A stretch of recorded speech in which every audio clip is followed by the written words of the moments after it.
trying to find some music for this stream. Bear with me. I'm getting all set up.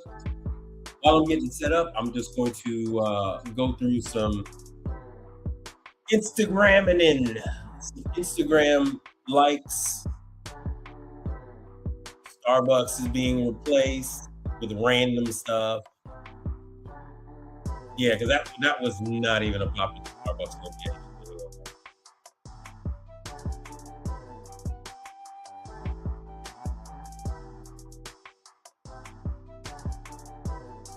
And yo, he should be that guy should be wearing some glasses. That stuff will burn your eyes right out. Oh.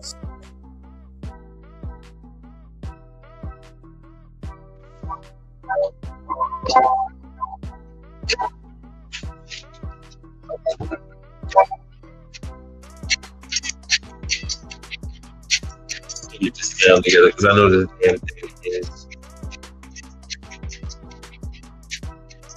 It's loud.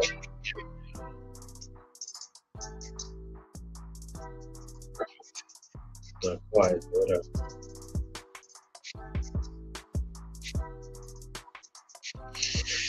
Oh, how you guys doing this evening?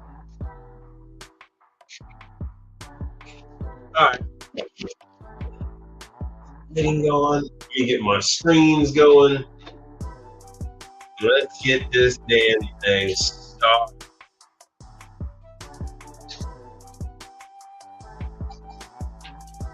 Hold on, let me flip to the next one.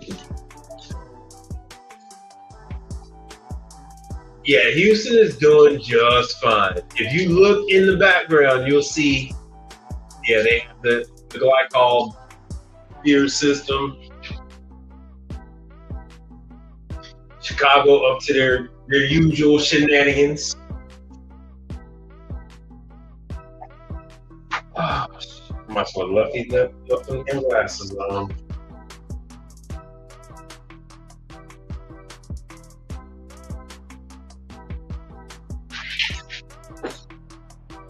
Hold on, let's get this light going. Let there be light.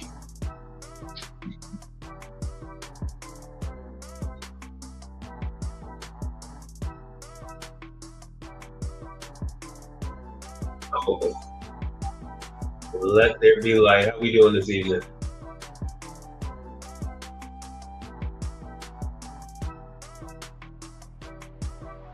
Yo. Cost. Yeah, oh, it's insane. And it's like part of the reason why no one makes any money. Mm-hmm. Yeah, going in and having your infrastructure, you can overbuild pretty easily, Mm-hmm. and then you're upside down, and then it's like you feel like you're trying to crawl your way out the whole time. Mm-hmm. I've had that feeling, friend. So like the ice cream maker we have there is like a $30,000 ice cream machine, and it's still valued at like $17,000. And I'm like, I don't know, I don't have $17,000. You know, I left a $60,000 oven in 901 Lake Street. Oh. 60,000. No, isn't that heartbreaking? Yes. It's like once you see how much everything costs, you're like, Mm-hmm. things like if I'm doing laminated doughs, do I want a rotating oven? Do I want a proofer? The oven I want is 25,000. Yeah. And it's charcoal fired and like real fucking simple. Yeah. I think people would be shocked if they knew how much kitchen equipment costs. Yeah. Oh, it's insane. And it's like it is insane. part of the reason why no one makes any money. That's true. Hey, listen. Every season is different nowadays. Every year is different. I think we used to be able to look at the fall as restaurateurs in the Twin Cities. We used to look at the fall and be like, okay, September is still half a summer month, right? October, you could see kind of a crescendo into November, which felt like, okay, here come the holidays. And then December was always like the biggest, best month. Then we get into January and everything's cold and, you know, you kind of huddle at your home and then February after as Valentine's Day pulls forward and then you're building until the summer and then people get distracted and they go do their summer things. Every year used to be like that. And now it is not. It is not. There are less business functions going on downtown. Therefore, there's less kind of impact on, say, the density of folks that are able to go to restaurants right outside of work. Office parties are less. They're done elsewhere, either in the suburbs or in homes, or they're catered. And so the seasons have changed quite a bit around here. I'm not the only one that knows this, but maybe you're also thinking it and trying to understand. And I still don't have my hands on the entire pulse of what's going on. I used to think I could guess what would work or what wouldn't work. And now I can't find a season to count on enough to like base a business on it, or a model that brings profit down in a way that can sustain my life. And so I went from trying to expand 10 years ago to now having one restaurant with 44 seats. It's not a sob story or a sad story. It's really hard for me to find some of the financial motivation to continue doing this, because as you've seen over this conversation, restaurants and businesses and ownership always encounter change, always encounter every 8-10 years, major things that happen to them. The rules change, society changes.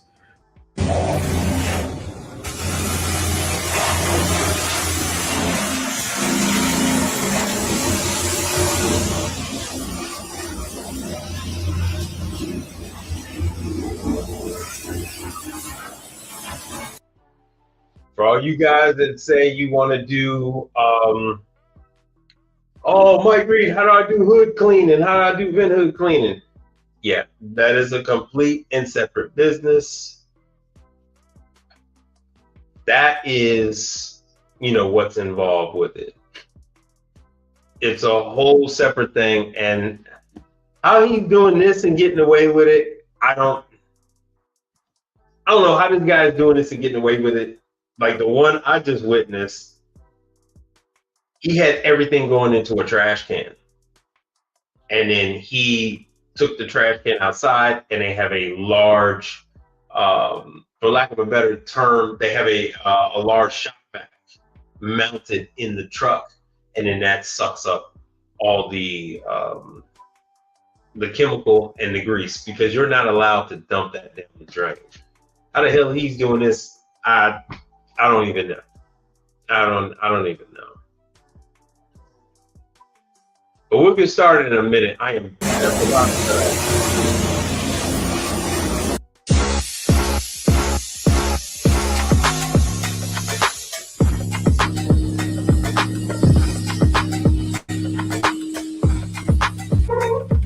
I hope I don't get us.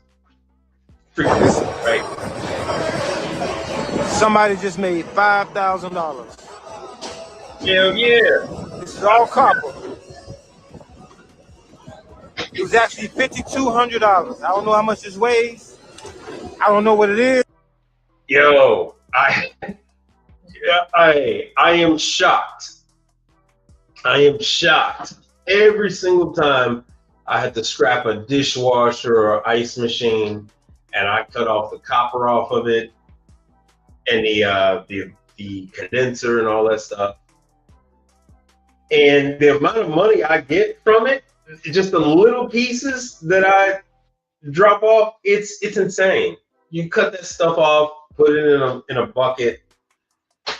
From where I used to live, I had one 10 minutes. Yeah, 10 minutes out to me. And I'd swing by there to drop off this, bucket of copper. And it'd be like 50 or 75 bucks. It's insane. It's insane. So let's see here. I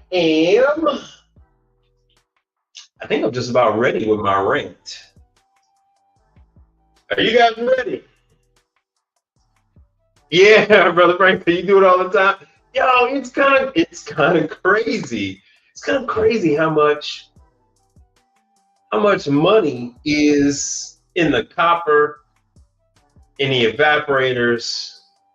It's It's so weird. The other stuff isn't even worth it. Like I'm serious. The other stuff is it's not even worth it. But when you cut off that copper, especially off of plumbing and stuff like that, it's wild. Tankango, who is watching them for from 11 p.m. to 6 a.m. in the morning doing that hood cleaning. Well, you mentioned at 6 a.m. City workers start very early. Those guys start very early. And so yeah, anytime from like 5 to 7, yeah, they can get spotted and got anytime during that. And let's not forget they have those code enforcement guys. You know, they're around all times of the day and night. Oh, that. Our brother Frank said, "Oh, you did your fair share of kitchen exhaust cleaning." You know, I hope that didn't shorten your life too much because you were in Florida. So I do remember that being a big thing in Florida. I don't know if it's because of the humidity or whatnot, but yeah, everything you cook down there in Florida, it's just grease everywhere. Brother Frank said, "I now give it to Pops because I'm so busy." Yeah, it's a lot easier to just give it to a guy. And in this business, they call it what? Beer money. Depending on where you're getting the beer from, I guess. Oh, I've said too much. All right. All right. I've been on here for about 15 minutes. We are live. We are on. I'm just doing YouTube. My name is Mike Reed. I am a commercial appliance technician in Houston, Texas. There we go. In Houston, Texas, by way of Chicago. I've been in the business since I was 15. Really started going hard on the commercial side probably about 15 plus years ago. Started going more into the commercial side fully. When I was younger, I did not want to get involved with the commercial. I was like, I'm gonna get my fingers dirty and all this other stuff. I was like, I'd rather just go to the nice, prim, upper class homes and work on Marvell ice machines, Scotsman ice machines. Yeah, Marvell. Scotsman had refrigerators back then, Hurlick, True Residential, that type of thing. But the older you get, the more that the residential, I couldn't handle the residential anymore. And Brother Frank is right. He said, please support the channel. You can always do Cash App, Mike P. Reed, or any of the other ones that you see down below or on the top of your screen if you're watching your phone. Now, yeah, I got tired of dealing with the residential people. Oh yeah, that was some of the new. I'm not a big DeWalt fan, but I like that new setup that DeWalt got. I love that new setup DeWalt got. But anyway, we'll get back to that in a second. But yeah, I gravitated toward the commercial heavy. I was pulled in by Hoshizaki. I was pulled in by the ice, and that's what I recommend to most people is to start with ice. It's the area I feel that has the biggest need, and you have the easiest entryway. And like I said before, my name is Mike Reed. So yeah, that's what I recommend ice machines, because you can start with cleaning ice machines and you can progress from there. If you want to just stay at the level of cleaning ice machines, I've seen plenty of companies that have, you know, they're $1 million companies and all they do is clean ice machines. Ice machines, you can clean them, you can sell them, you can install them, you can service them. There's more to ice machines than just changing compressors, fill valves, circulation pumps, float switches, a lot more than that. So unfortunately, that's all you typically see. You don't see a lot of videos of guys cleaning ice machines. And that brings me to the rant that I'm gonna have today. I brought a 20-year-old. Well, I knew the kid, known the kid for 19 years or so. Anyway, the kid is like, yeah, I've known the kid. Well, maybe I've known the kid for like 15 years. Anyway, the kid is 20 years old now.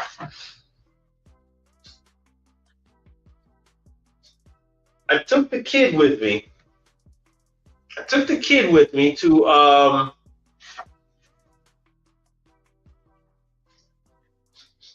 Lowe's. Picked up a carpet cleaner, some solution, and a spray. I already had paint, already had everything else, the rollers and whatnot. Had the people at the store explain to the young man how to use it. Because, you know, if it comes from you, someone close, they don't listen. So I had them explain it, how to use it. Took it over to the property, started doing the work, had them clean 1 of 3 carpets, right? Say, hey, you're gonna do 3 carpets, 3 rooms, and the closets.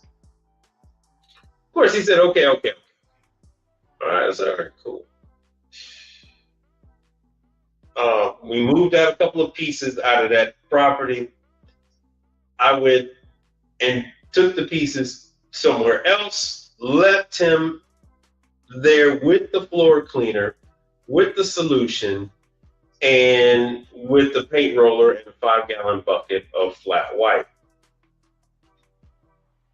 I was going probably about an hour and 30 minutes. So I get back, and the young man is sitting Indian style in one of the rooms, painting with a paintbrush. I completely forgot if it had the damn paintbrush. I said, hey, I went looking and I said, hey, you did all 3 rooms? He said, no, I did this room and the closet in the other room. He said, then I started painting. The young man painted about a 4 about 4x4 section in a bedroom in an hour and a half. So, you want me to clean the other carpets? I said, yes. So I bought that big ass jug of floor cleaner and had them explain to you how to use it, because I was going to leave you with it. Now, this is a 20-year-old young man. 20 years old, and he needed constant supervision.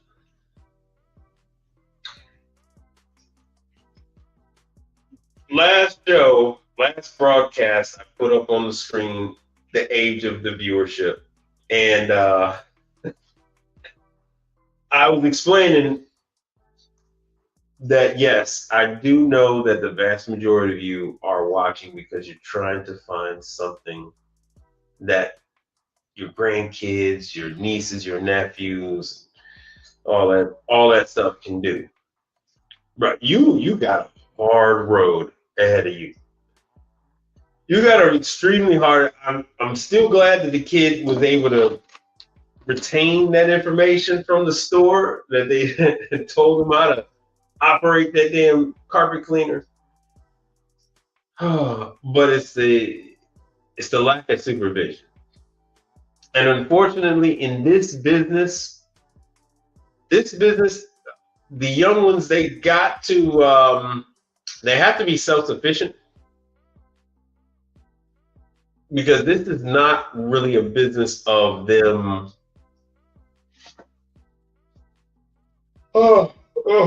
Excuse me. This is a business where you essentially operate on your own. You're not under a lot of supervision. Matt Sachs, what's happening? Yeah, they said, yeah, fresh out of college, they expect six figures. But, yeah, that wasn't even yeah, they expect six figures, but they have no, to use an older term, they have no gumption. They got no get up and go. They have no, I know, Max Sachs, everyone wants microwave success, but these young ones, they don't have drive like that. Only time they exhibit drive is when it's podcasting. They're on Twitch, Twitter, X, Instagram. Kids really aren't on YouTube, as you guys can see. YouTube is like the Facebook. It's like the Facebook of the video programs, but it is what it is. They have no drive. They have no drive. They do want that microwave success. This young man also works for his uncle doing automotive repair, and I can see why the kid had little time to work for me, because you can only take so much. I can only imagine if the kid worked for me 4 days out the week, or 4 days out the week. I'd probably be pulling my hair out too. I couldn't imagine putting that kid in a $65,000 vehicle, even putting them in a vehicle with even $25,000 worth of tools and parts, and then expecting him to go out and observe the item,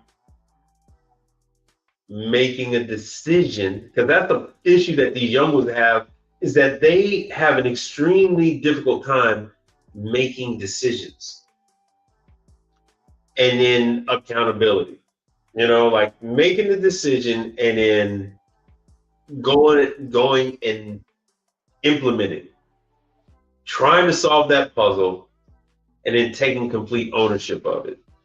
That is why this industry is short. It's short more than 50,000 technicians. I need to find this thing. Hold on, I'm gonna get rid of this Instagram. Oh, let's see here. What else do we have on Instagram? That's all right. I'd have to do it on the outro. Hold on.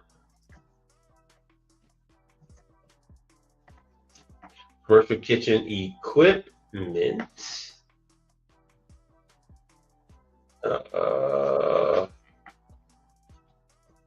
Employees retirement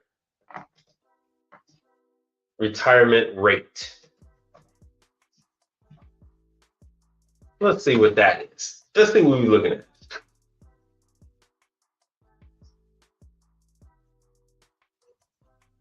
Let me tell it another thing then. Hold on.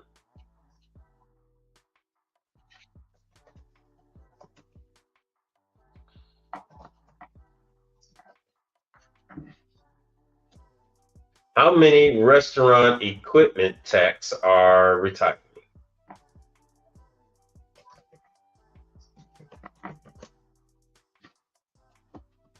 All right, it seems to like that one better.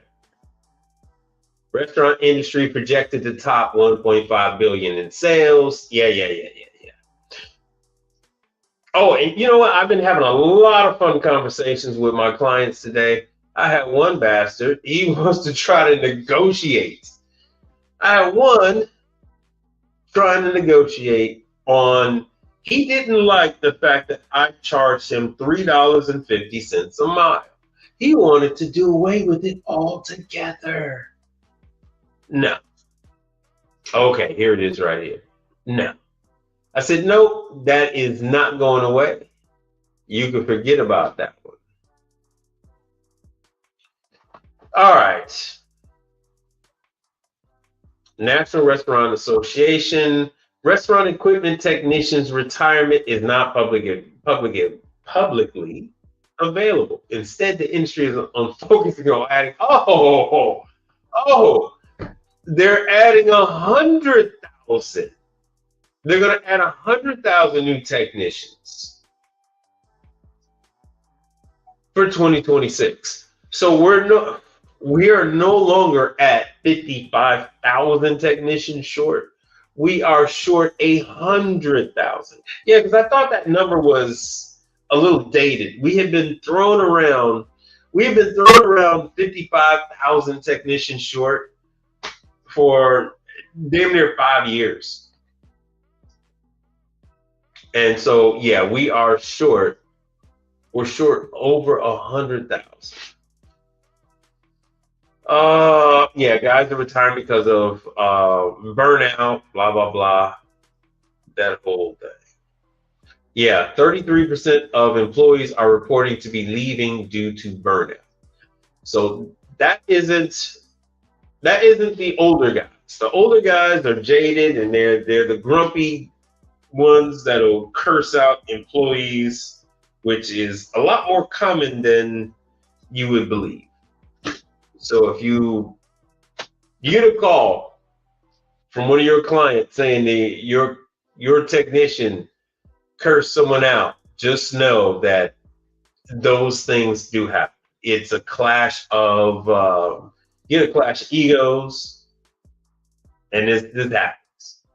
So it's more of a situation where you need to send your employee to a different clientele and not that one. Because some of these clients are ludicrous. They're just outrageous. Like I had another. This was a call today as well. Hold on, let me make this bigger. I had a call today as well from another client. Oh, give us the part number. We're gonna look it up. No, fool. I told you the part is on back order. Every time you try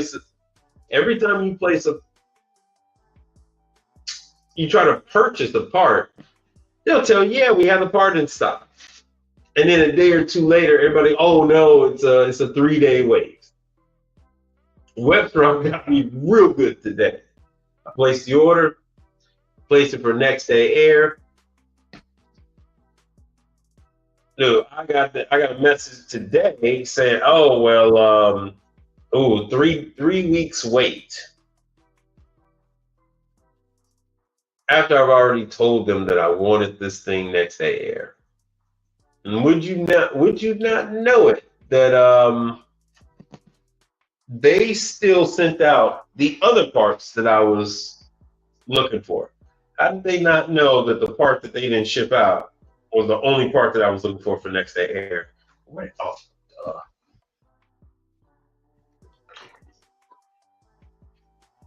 let's see here. On another note, what the hell happened to Excel? On another note, how many of you guys, hold on a second. I'll tell you in just 1 second. How many of you use Credit Key when you're purchasing your parts? Let's see a show of hands. Oh shit, we got one of those days today. Anyone? How many of you use credit key? Anyone know the effects?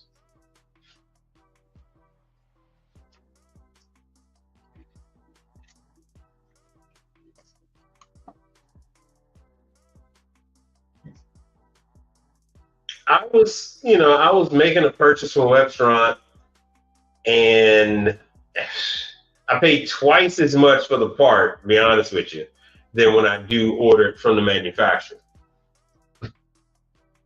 But I was trying to get it and trying to get this stuff ASAP and not having to deal with the manufacturer. Manufacturer is kind of slow when it comes to that kind of stuff.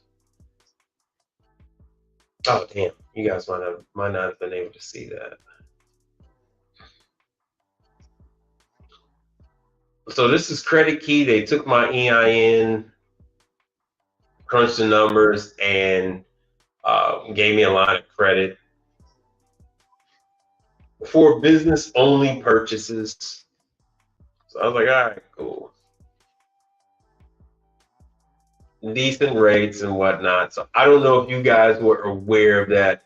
And then they're also, yeah, I paid for convenience. Yes, I paid for the extra for convenience, and then it turned out not to be convenient.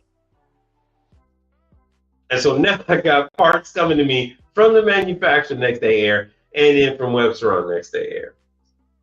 So not only did I pay twice the rate with Webstron,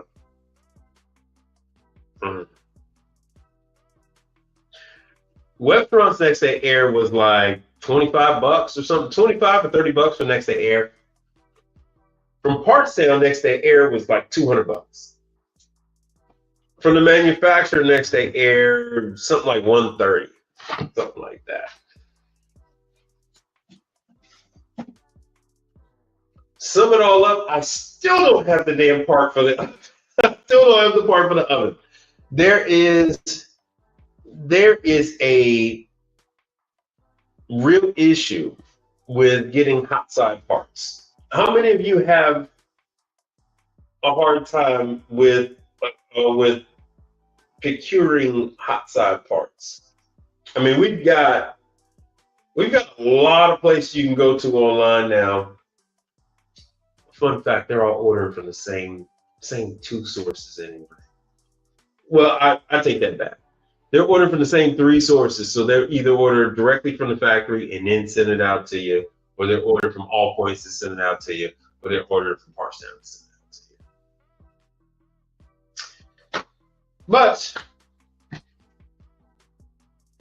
if you guys were, petrified about, oh, I don't want to do refrigeration, I want to do something else, if you did want to do hot side, fun fact, most hot side equipment now is electric. Yeah, most hot side equipment is electric. I mean, we're still at this little point now where, yeah, this stuff is highly electric. It's the gas stuff is still, your love fryers and stuff like that. Oh yeah, that reminds me, I got to tell you guys about this one. Oh. Make sure you guys. Oh yeah, before I leave, so this Credit Key, turns out Credit Key is the same people as Cash App.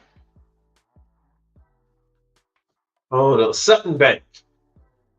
This card is issued by Sutton Bank. Sutton Bank is Cash App. So the card is Cash App. Lead Bank is doing some of the loans. Yeah, so if you have your EIN, they will, this could be an option for you. So I tried them out today because I have reason why I'm going with some of these is I'm giving some of my customers terms. I know that's a dirty word, but I am with some of my clients that have more than one restaurant, I am giving some of them terms. And so I prefer to leave my personal credit and credit cards and stuff like that for my usage, for the fix the van, buy gas, that type of stuff, and buying parts and things like that. I put that on these other things and just add whatever financing fees and charges, those get added to the total cost that I'm charging the customer. So I'm trying that out this year. See how I end up liking that. See how the numbers work out. So if you with this Credit Key, they have what is the resources? So they give you an actual card. So you have a virtual card you could use to buy stuff online, and then you can request an actual physical card, and then they have their own network of different places that you can use it directly with. And then you, if you want to use it outside of that, they give you a certain credit line that you can buy whatever you want with, as long as it is business related. Oh, so there it is, restaurant equipment and whatnot. Now, this is the other thing that I thought it was interesting about Credit Key, is that you can set up your own store on here. So they have their own like little marketplace. And so currently they have like Cisco is on here. And then a number of appliance dealers are on here. And I've noticed quite a few that sell coffee and coffee machines. So this is something I'm going to look into, and I'm going to see what the cost is to have my business listed. So if any of you are interested in doing some installs in your market, please let me know. I'll probably put up dishwashers. This seems to be a year for dishwashers. It's my number one call. It's my number one call this year. So anyway, so this is Credit Key, and get a demo. I want to offer financing to my business customers. I want to use Credit Key to pay for my business purchases, blah, blah, blah. So you would list your stuff, you would list your business on their marketplace. And this is where, yeah, see right here, leasing. So I think I'm gonna try this. I think I'm gonna try leasing ice machines and dishwashers on Credit Key. And let's see what happens. Kind of curious to see how that goes.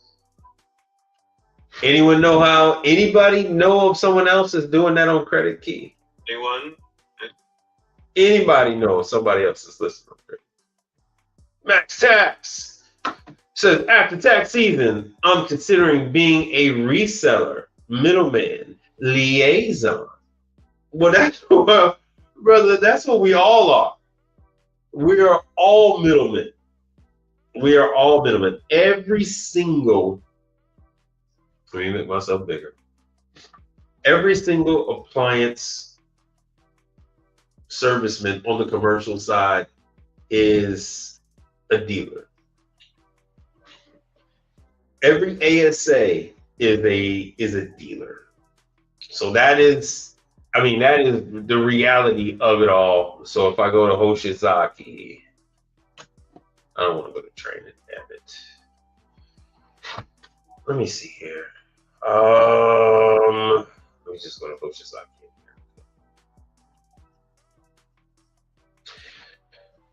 The whole purpose behind you being listed on the site is the people will call you and ask how much for a new unit, how much to replace a unit. And you are leaving millions on the table if you are not talking to people about replacing their equipment, because they're calling you first of all. So when you get listed, these people are calling you. You're the same place that you're going to for authorized parts. Your distributor is the same one that is offering whole units. So, like, you know, Oshizaki is slowly building out their US footprint with Oshizaki, Vogel refrigerators and display cases, Jackson dishwasher, Lancer beverage dispensing. I don't know why they have Macomb here, but Macomb is hot side. And then, of course, the structural concept that I told you guys about. I've yet to see any Macomb products in the United States of America. I do know they're in South America, but I've never seen them anywhere else. So let's see here. What the hell is their list? Look at how they made this so hard. Find a searcher. Jesus. Hoshizaki. Let me see here. 60. Oh, damn. Why am I doing 605? 7706. HIS. Coolers. Wait a minute. Where the hell am I at? They're doing this shit again. Damn. Are they kidding me?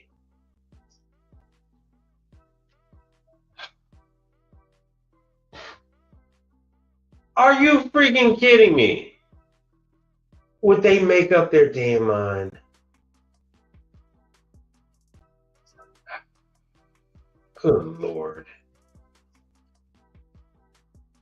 Polars on it. 1 minute I'm on there, the next minute I'm not. What the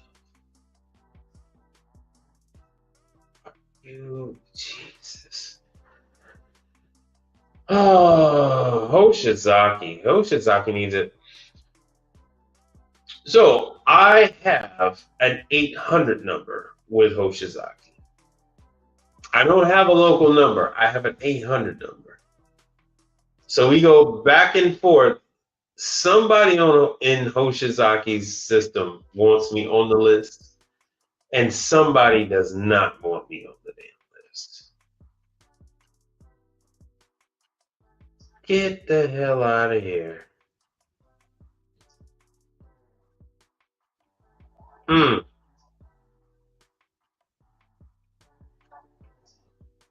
Commercial only, residential only, because Appliance Genius is residential only. But if you notice, they all have local numbers. And I am the only one. Yeah. So they took everyone off that had an 800 number. They took everybody off that had an 800 number. Fun times. That's why downtown Houston looks empty like that. So my area is right here in Midtown. I think they're up to their usual shenanigans. All right, whatever. Anyway. All right, so we'll go to Hoshizaki training. Let's see what they got. They don't have anything up until, let's see, they have the factory training classes. So this is the in-person with the factory tour. Only up to 15 people, so they did bring this back. March 17th. So at least it's just one day. March 17th. Let's see what they got for, let's see here, next month. Dejan Duke has an online class. I believe it's next month. Brother Kevin Tate had it up on his stream. I'd have to pull up my email to get mine. Hold on a second. Let me go to Isomatic. And I really need to show you guys the Manitowoc, because the Manitowoc classes are really what's going on right now, especially out in California. Yeah, so Isomatic doesn't have much going on right there. Hold on, let me pull up the Manitowoc. And I actually have it. Hold on 1 second. I actually have it.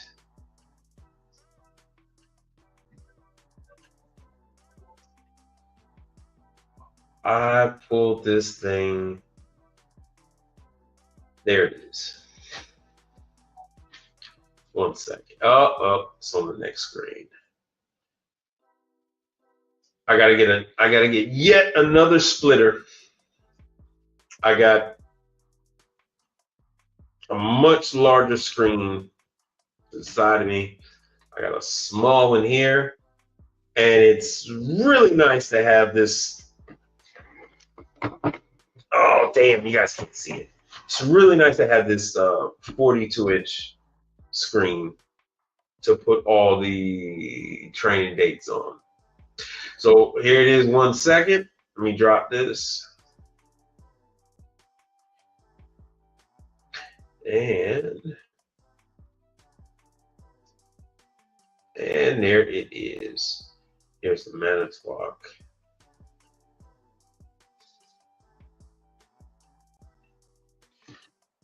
Now we have. All right, what we got? What we got? Where's the dates? Okay.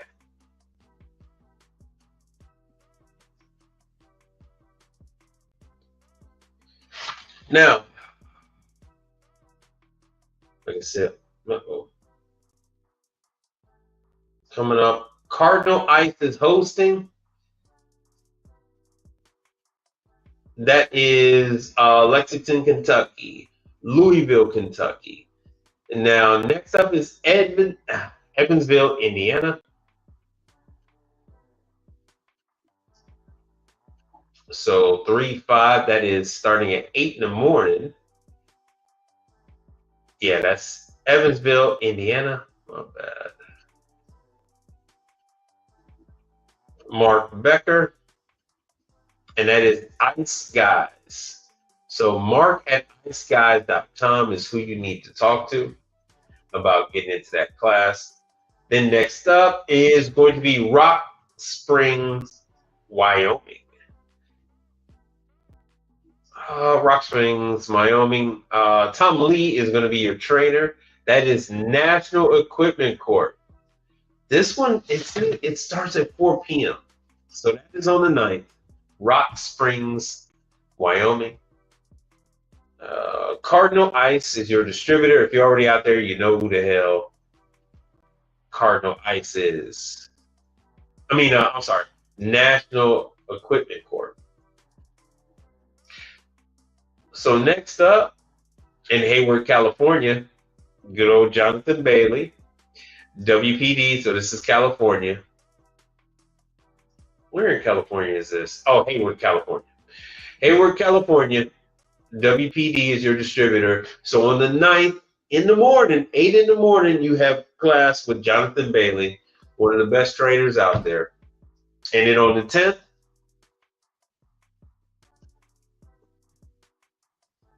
okay, Greater Michigan Distributors on the 10th in Detroit.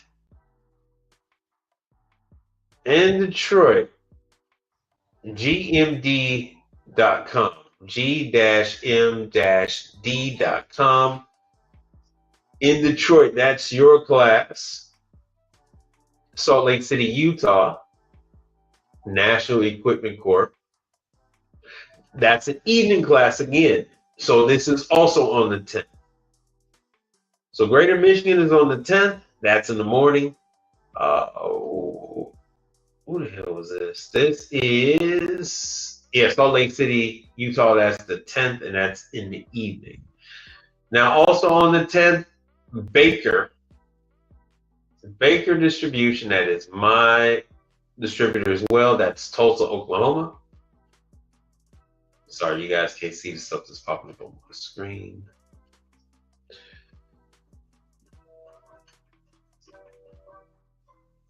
So Tulsa, Oklahoma.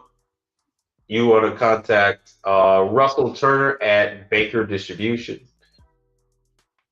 So Myrtle Beach, Baker is your distributor as well. That is also on the 10th. Damn, a lot of classes on the 10th. Oh, and then yet another. So on the 10th, what did I say that was? Myrtle Beach? I hate the way they got this thing all set up, man. All right, so Hayward, California is also on the 10th. That is WPD. That is your distributor. That is a morning class. So now we're moving on back to Michigan for the 11th. Let's see where that is going to be. If it's going to be, it is Detroit. So Detroit is the 10th and the 11th so far. National Equipment Corp. Again, Salt Lake City, so that is also the 10th and 11th. Oklahoma City is on the 11th. That is with Baker as well. All of these are 8 a.m. classes. Let's see what else is on the 11th. That's Baker, Charleston, South Carolina. So Charleston, South Carolina, that is the 11th. That is an AM class. Mount Pleasant, Michigan. So I guess this is going to be what, the 12th? Yep, Mount Pleasant, Michigan. So that's the 12th. So those trainers, they move around from city to city. What we also have on the 12th in the morning, National Equipment Corp. If you are in Salt Lake City, Utah. Okay, so Salt Lake City, Utah got 3 classes. Usually when I see stuff like that, it's because they've got Coke in the class. So Coke will be there in the class. Pepsi is primarily doing, Pepsi will do everybody's equipment. They themselves are putting out Oshizakis. But if they have clients that have Manitowoc, they'll work on that as well. So you will see Coke and Pepsi service techs in these classes. And when I see that a city has 3 days of classes, that's usually what it is. They weren't able to do a special day at like their warehouse. So they just lumped everybody together. Ardmore, Oklahoma. What is that, the 12th? With Baker? Yep. 8 a.m. And who is this? Also on the 12th, that is Savannah, Georgia. In the morning. Back to California with Jonathan Bailey. I really should have had this stuff according to this trainer. Woo! We jumped to the 17th. So Jonathan Bailey takes a couple days off. And this is actually United Refrigeration. Oh, hold on one second. WPD, the 12th. My bad. WPD, the 12th, that's Jonathan Bailey. Santa Rosa, California. I missed one. My bad. Erie, Pennsylvania. That's the 17th. Oh, sorry. That one is the 17th. And then what the hell we have for the 18th? There's also United Refrigeration. Oh, Greensburg, Pennsylvania.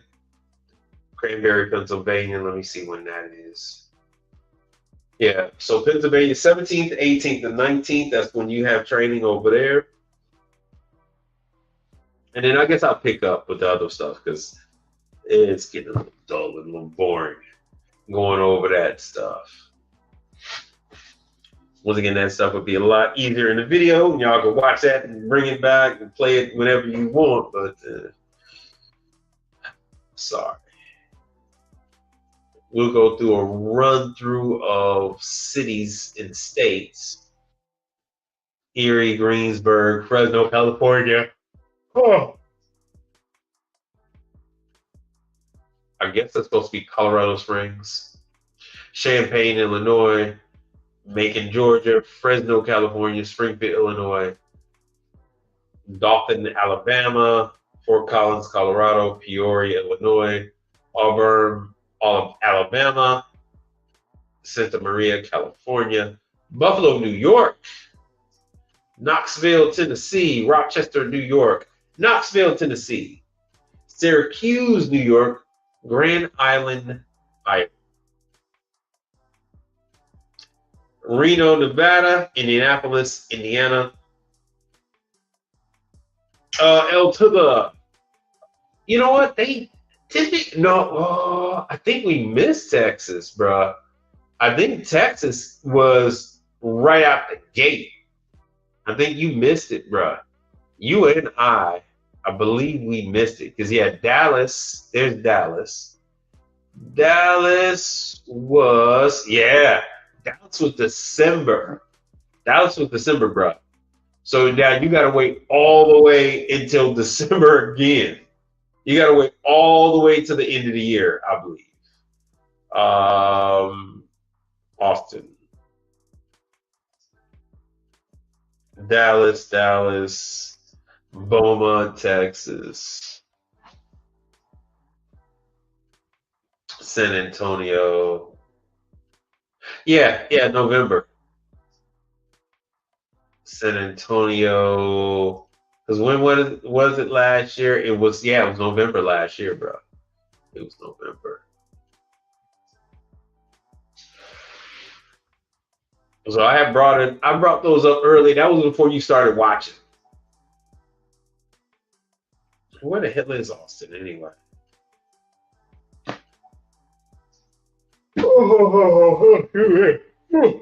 Sorry about that. Yeah, I had some family stuff going on. Yeah, Houston was, when was that? That was December, right? No, that was January. Houston was January. So let me see here. Yeah, Houston was January, bro. I think I missed it. No, I'm pretty sure I missed it.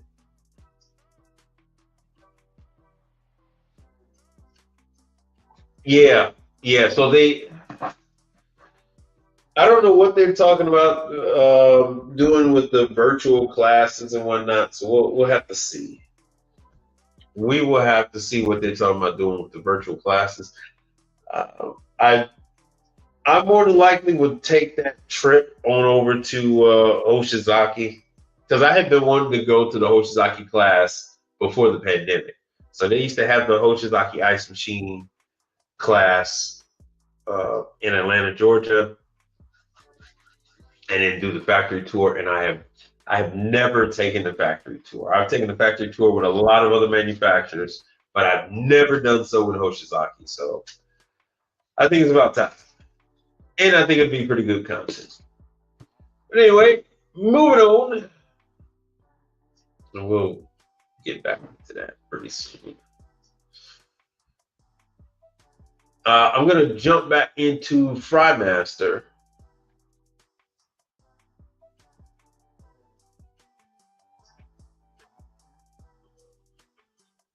Hold on 1 second. There it is.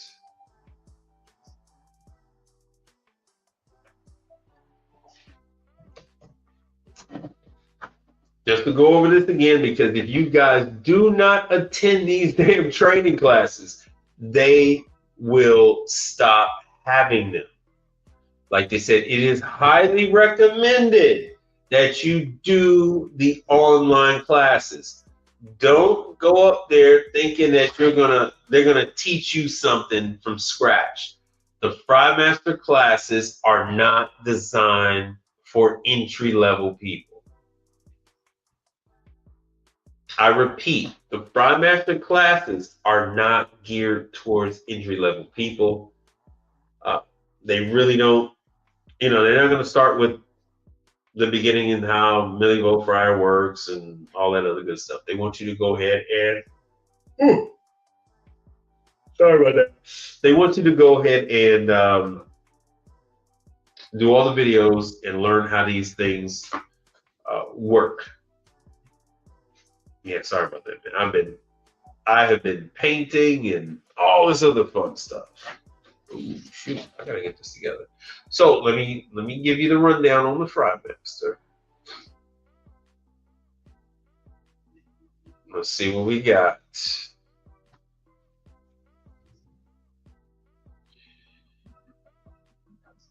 All right, March 10th, Lancaster, Pennsylvania. You can either do the 10th or, oh, damn, you're so good. It's close. Shit. Okay, April. So now we're at April. That is New Mexico. Albuquerque, New Mexico. R&B Commercial Services. April 8th or the 9th.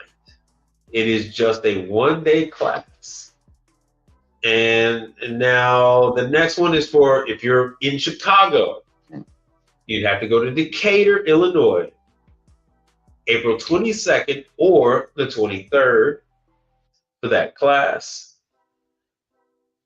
You would contact FryMaster Tech Support and they will go ahead and get you in the class. Now, Timco is hosting a training class in Pearl, Mississippi, May 6th or May 7th. You want to register for these classes early. The longer you wait, the earlier that they might just cancel the class. So that is FryMaster. Let me take that off the screen. Yep, training at FryMaster.com. That is who you're going to send your email to and let them know that you're interested in attending the class. Then they'll check and see if you have taken the online classes. They are free. Oops. Copy link. Oh shoot! I don't want to open the link. All right, let me drop the link in there for. Oh, never mind. Never mind.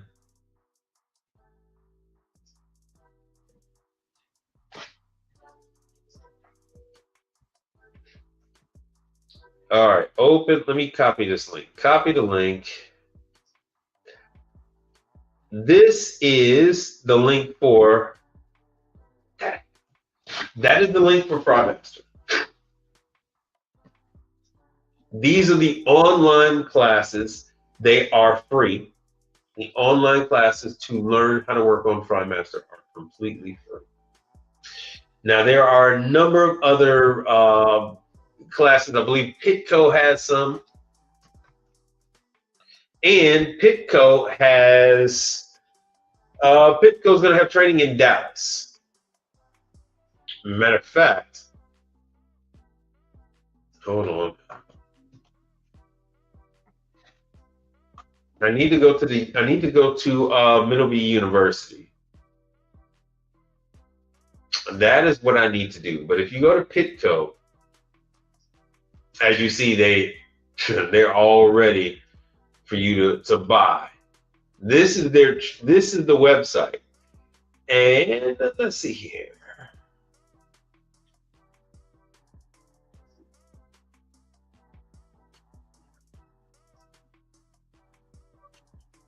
Oh, good. They have a warranty statement.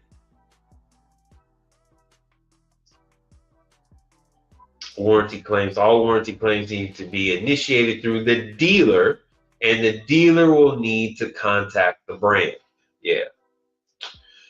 Oh, Middleby brands with comprehensive warranty. Each brand and product has a different warranty. Yeah, you got to call the dealer.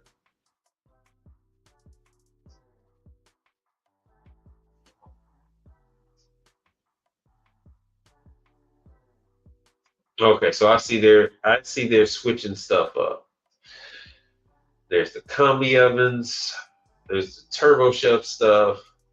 Finally, they got the coffee equipment. But let me get the Middleby.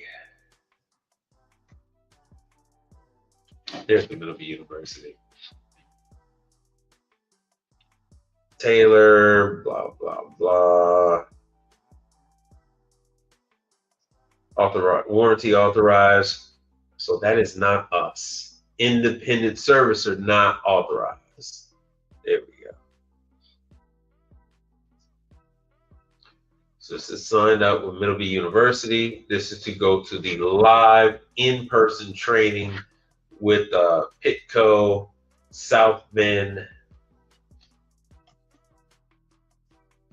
And that was El Tilda put me on this one.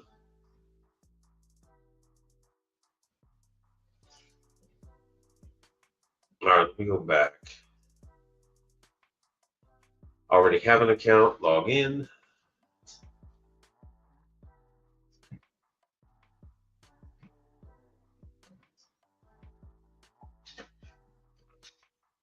Let me see here.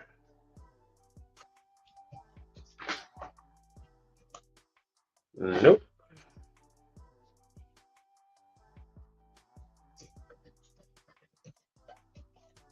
I am so freaking exhausted, man.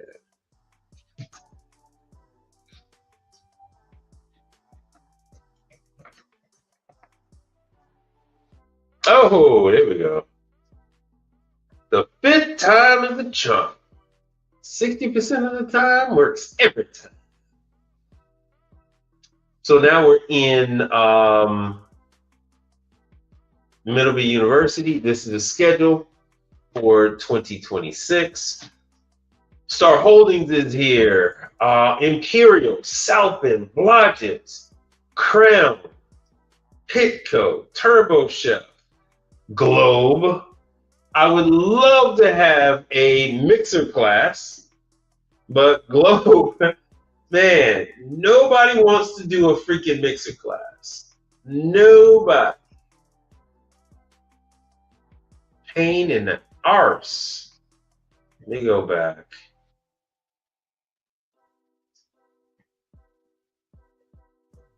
Cancel some of this stuff. And just because I'm gonna change some of this damn music, it's killing me.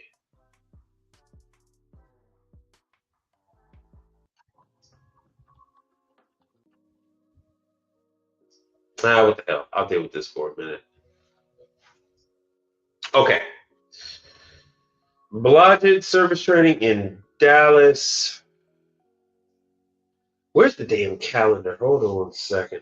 Let me just do the whole calendar real quick. I think that would be the best way to start this instead of going. Oh, Perfect Fry. I was just explaining to someone, oh, it's an online course. Perfect Fry. Concession stands, roller rinks. Well, yeah, roller rinks at the concession stand. Arcade, golf courses, go-kart places. Just anywhere where you're going to have roller rinks, anywhere you're going to have young people working there that are not trained chefs. They can go ahead and put this stuff in there. You don't, as the owner, they don't have to worry about the kids burning themselves. They don't have to worry about fire and stuff like that because it actually drops the product into a measured amount of oil, and it actually lifts the food product back out of the oil. Oh, let's see here. Install. Ah, damn. They're going to make me start with a freaking install. I mean, you got to do what you got to do, right? So how they work their system is when you do one video, then they'll go ahead and move you on to the next one. That's a very common thing. They don't even want to tease you with additional videos up there because people tend to race through a video if they know that there's one right next to it. I have been successfully enrolled in the Perfect Fry online course, but this is on how to install. Like I told you guys before, everyone that services product, they want you to know how to install the product. They want you to be able to replace the product with a new one, and they want you to repair. So repair, install, or replace.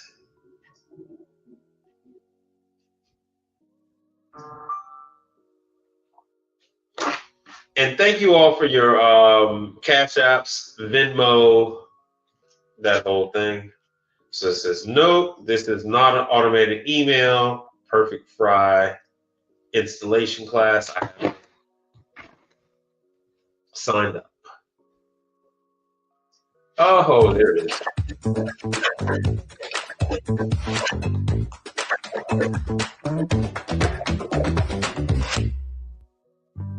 Hi, I'm DJ with Perfect Fry, and today we're going to be unboxing and installing the Perfect Fry PFA unit. Hi, DJ. Before you begin unboxing, check the configuration tag on the box to be sure you receive the correct unit. Begin unboxing by first cutting the black straps that secure the box to the crate.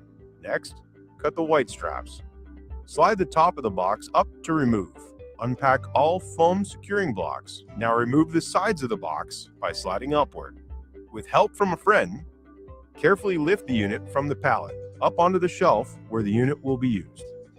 Next, carefully cut the protective cellophane wrapping along the seam on the unit to avoid scratching the stainless steel. Be sure to remove any marketing clings adhered to the unit before turning it on. Let's open the unit door and begin unpacking the contents. I know you guys are big on this, but it's what you got to do. Remove all parts and plastic from inside the cavity of the unit. Fair use, by the way.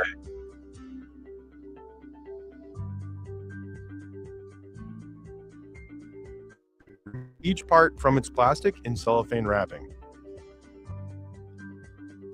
Lift the oil vat and slide the protective cardboard out from the cavity. Now that you have the parts unwrapped and laid out, you can begin assembling the PFA unit. But first, be sure to close and lock the door. We'll start with the adjustable legs. With help, tilt the unit back, allowing easy access to the attach point for all 4 legs, and use the adjustable feet to level as needed.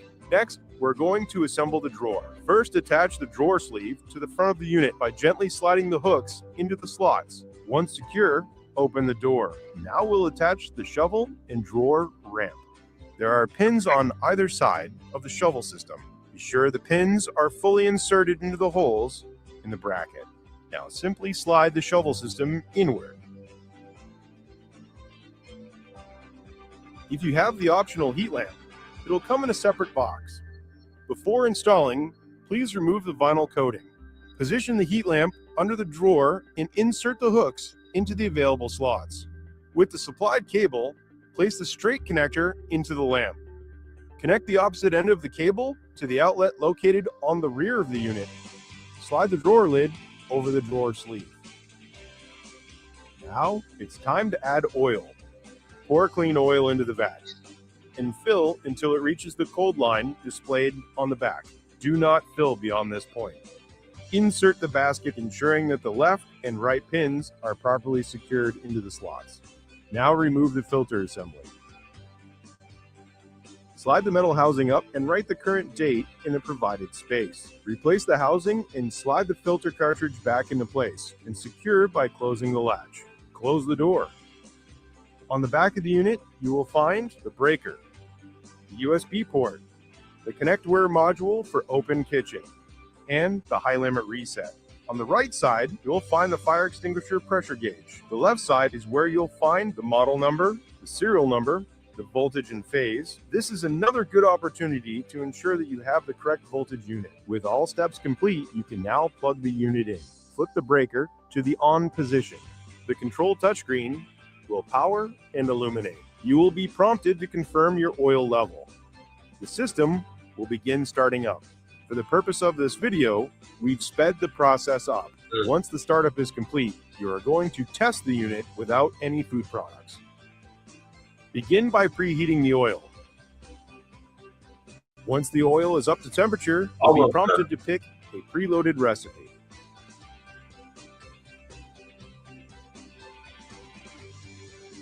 When you are prompted to load the product, open the lid to the product drawer and close. This will automatically begin the timer. When the timer hits 0, the lower door will automatically open to allow the product to fall out. You have now completed the unboxing and installation process for the Perfect Fry PFA unit. If you had any trouble during this process, please consult your owner's manual or call 802-658-6600, and one of our technical service agents will assist you. Thank you. All right, so now that that's done, course is complete, blah, blah, blah.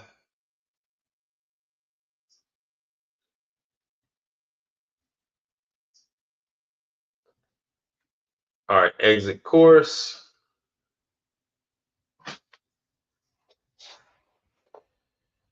Okay. Now you should let something else pop up. So in the meantime, in between time, reminder, oh, navigation, yada, yada, yada, yada. But you have not yet completed the course. I thought I did the navigation thing. My courses. So this is Middleby University. And they follow a similar path. So we did the Perfect Fries. So this was orientation, completed. So I did the navigation, I did the introduction, I did the innovation kitchen. And what the hell are they saying? I didn't complete something. I did the Perfect Fry, that's completed. So obviously there's another section. There's some section here somewhere.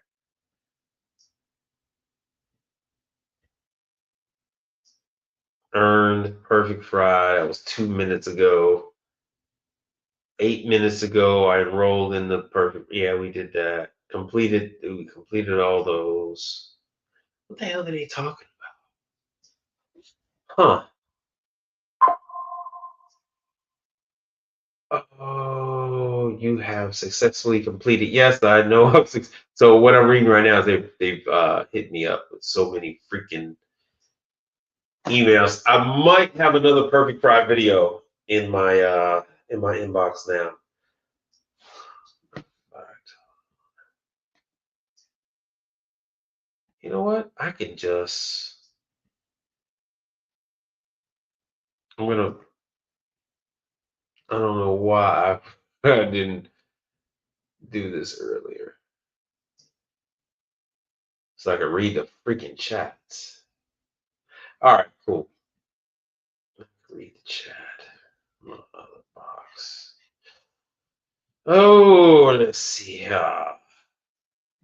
While I'm doing this, you guys have any other subjects you want me to tackle? Anything about the industry that you all are looking for? All right, I don't know. Just about back.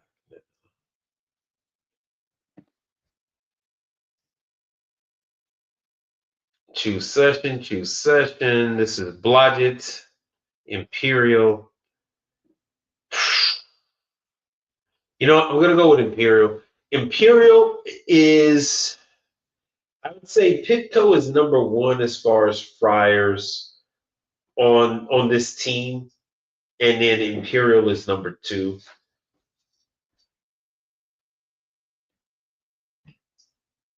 Upcoming sessions, so May 18th. So we have a ways to go. We have a ways to go before we have a real live class. 2 people have already signed up for the class. Seats remaining are 20.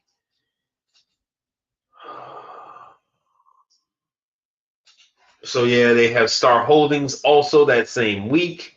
So we got to contact Makala Johns at Minibee Advantage if we want to get, the full experience and get set up for the whole week. Yeah, so that's the 18th of August 17th. They're going to have another class.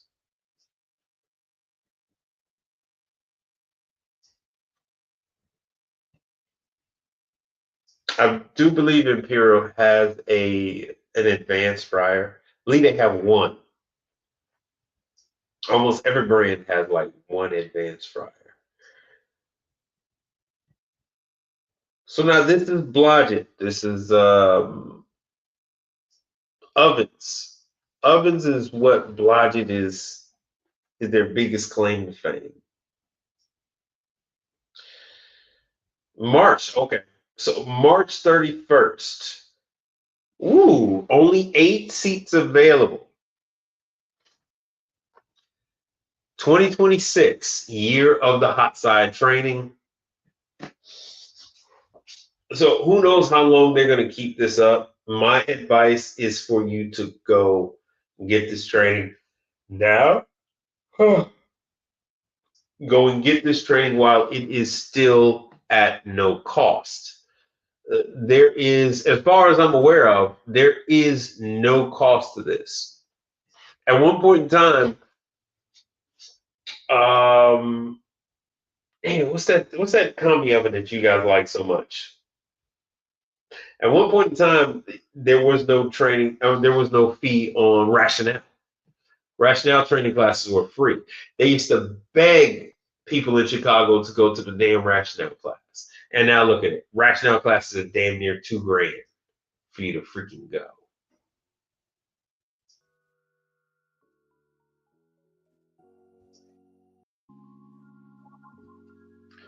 All right, hold on a second.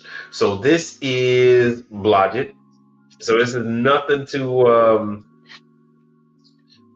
it's a 2-day class. Damn. Yeah, it's a 2-day class at that. And so this is going to be in Dallas. So they're going to do September and then December. So that's all you're looking at. You're looking at March, June, September, December.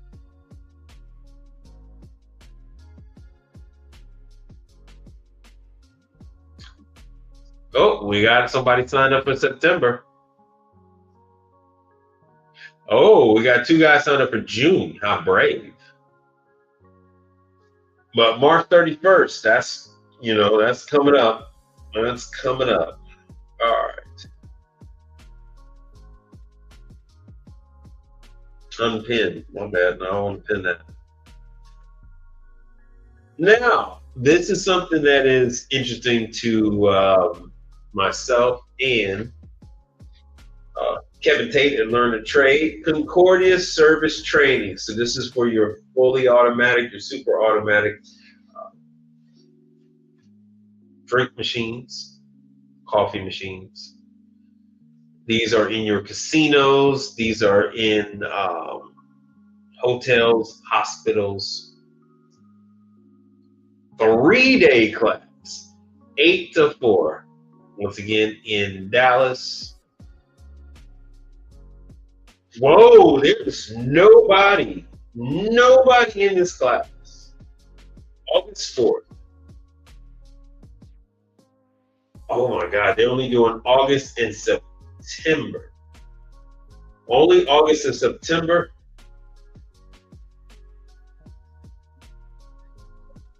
I don't know why you guys are so reluctant to jump in on these machines.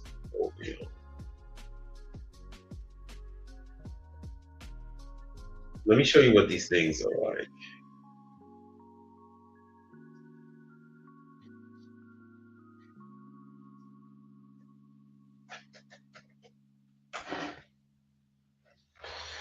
So as you can see from here, you are looking at a $28,000 machine. Now, these pieces are not inexpensive to repair. Here's another one, 26.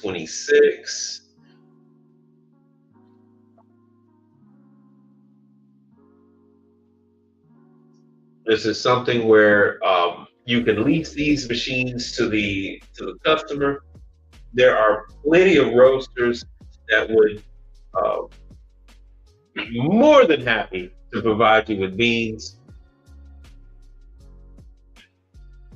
Then to open up, I don't know if you guys are aware of this, but once you service, hold on, let me make myself big.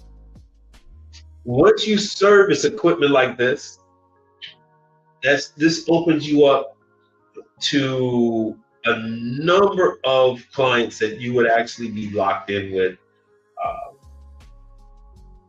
Talk about consistency. Even if they had their own technicians, they still would have, they might put in like 10 of these in a particular office building. They might put in 15 of these. Even if they had, like 5 or 6 techs, they are not able to keep up with this kind of stuff. They might go in the direction of they only want to tackle the tough stuff. They're gonna pick up the machine, take it back to their roasters, and then work on it there. And then they might just have you do the PMs or whatever. But yeah, so you guys don't like this shit. But or vice versa, or they just go ahead and do the general maintenance and then have you do the heavy lifting. But yeah, I don't know why you guys don't see these as something valuable. But this is extremely lucrative. See, this is where they put them at. These are in the grocery stores. Fun fact, Houston is also going to have one of the Italian grocery stores, just like Chicago has. The woman with the 2 sons. The one son is Master Chef and Bastianich. Italy. So we let's see here. We're gonna have an Italy here in Houston. And these type of places, yes, they have these machines. So office, gas stations, convenience stores, yeah.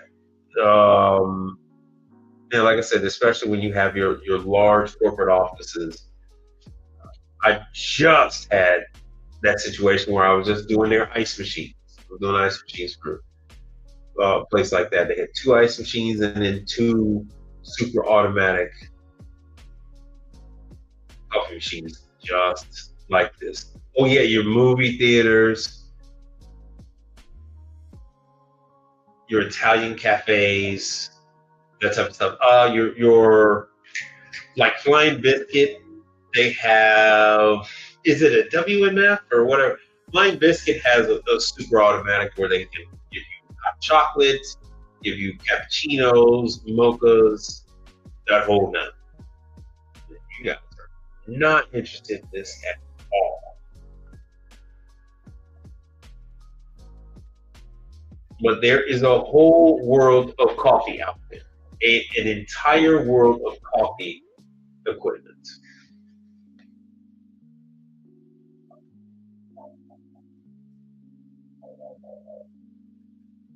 And most of these coffee manufacturers are willing to give you training for free.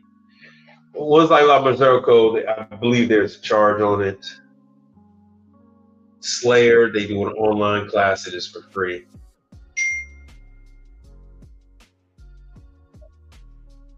Oh, get married, they say. You'll live longer, they say. Never once did they say you'd be marrying your own jailer. Never once. So yes, these machines have to be. These machines.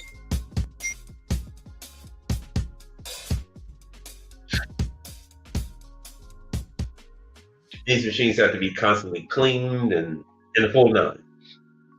So whether you lease it or not, look at all that.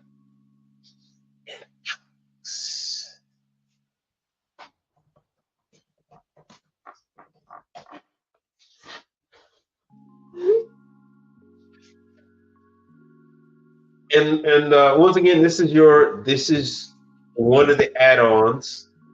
So you have your espresso, your fully automatic coffee machine, especially at hotels. You got your fully automatic coffee machine. Then you go ahead and do the ice machines. You could go ahead and do a PM on the combi oven. Take care of the steamer, meat dryers, griddle. Then, if you're feeling adventurous, you go ahead and do work on the dishwasher. But anyway, I am going to, let's go back.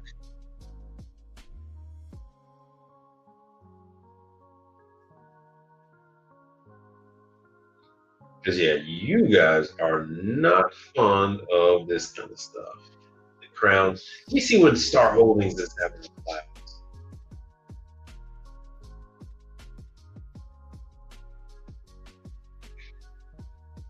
Oh, May 19th. So that gives us plenty of time. And not one person has selected a single seat for this. So you still have time. Let's see. Let me get back out of this. That's Star. And I don't know why you guys are interested in Star. That is insane. Star is everywhere. Let me go back. The one that everybody freaking wants. Let's go to Pitco.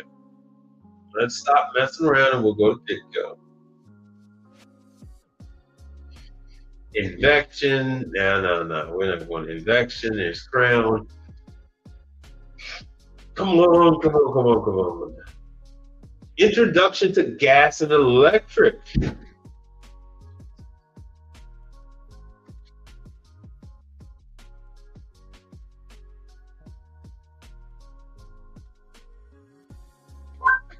Or hopefully I was muted then. But Magic Kitchen until I find freaking Pitco. There's Pitco. Oh, Pitco. There it is. Then we'll go to Magic Kitchen. Magic Kitchen is their griddle. Five Guys. If you want like Five Guys, don't know why you want Five Guys, but if you want Five Guys, they use Magic Kitchen. They believe in repair. Five Guys does not believe in replacing any of their equipment. You'll go into a Five Guys and that equipment is original. They believe in just buying once. So what do we have here? Now we got some action. But no one else. Only 14 seats left with the Pitco class. And whoa, that's March 3rd. Oh, wait a minute. What the hell's today's date? Today's the 2nd. Oh, that's tragic. So there's only 14 seats left for tomorrow's class.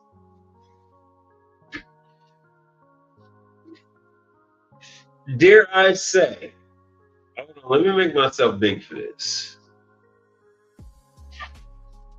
I would say that the Pitco class is more important than the Frybexter class. I've attended the Frybexter class. Wonderful class. It is more geared.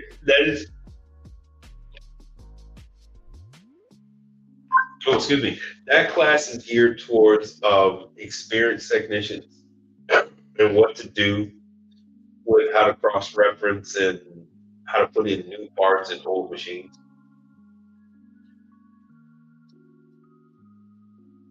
What I'm going to say is Pitco is extremely closed. So who uses Pitco? What the hell's the chicken joint? Ashley, what's that chicken wing place that you guys like? You and your mother. The one that green and brown back. Huh? Wingstop. Wingstop uses Pitco. Five Guys uses the Pitco Solstice deep fryer. So a lot of places uses the Pitco. So it goes Frymaster, Pitco, Henny Penny. When people want to fry thick cut fries, it's Pitco. When people want to fry chicken, Pitco. It used to be Ultra Fry, but it's now Pitco. So this is it. This is it. I'm telling you, this is it. This is your chance to get in there. I have no idea. I've been harassing them for years, damn near a decade, because they only go with their ASAs. But with the shortage, 100,000 technicians short, with there being a real issue with getting new technicians up to speed on deep fryers, I see an opening. I see an opening. Well, it is not tell you, man. So tomorrow they have a class. So if you're in the area, but of course you would have had to contact them to see if they have room for you. I believe class starts at like 8. Yeah, class starts at 8 a.m. But if you are all in servicing a large client, in Texas, our market, Pluckers, they use Pitco. Five Guys, Pluckers. I mean, it is.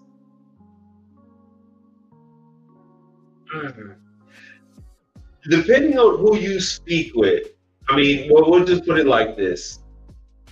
Pitco is in the top 3, and it is highly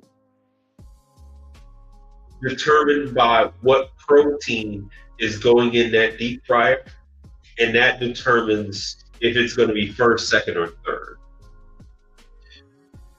Anyway, whoa, you only got March, and then let's see here, we got September. Damn. I have to enroll in this September class. I have successfully enrolled.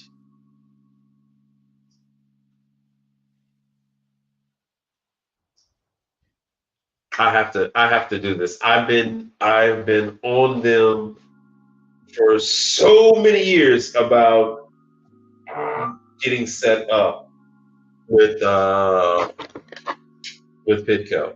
Okay, it says I am all set up. I've requested a seat in the Pitco class.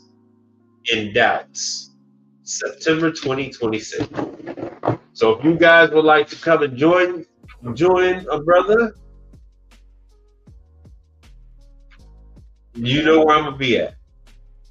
You're not rich. Blame yourself. You don't think.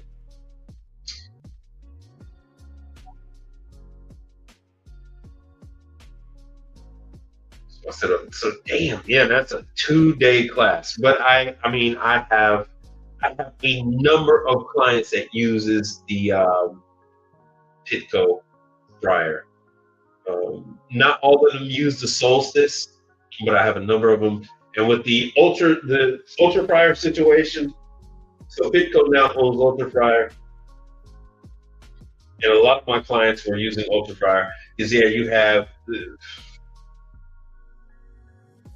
churches and Popeyes, AFC, Like they would use Ultra Fryer, they would use Henny Penny, and now it appears that sometimes they are using Pitco. You even have some Burger Kings use Pitco deep fryers, so it's all over the place. All right, so let me go back, and I am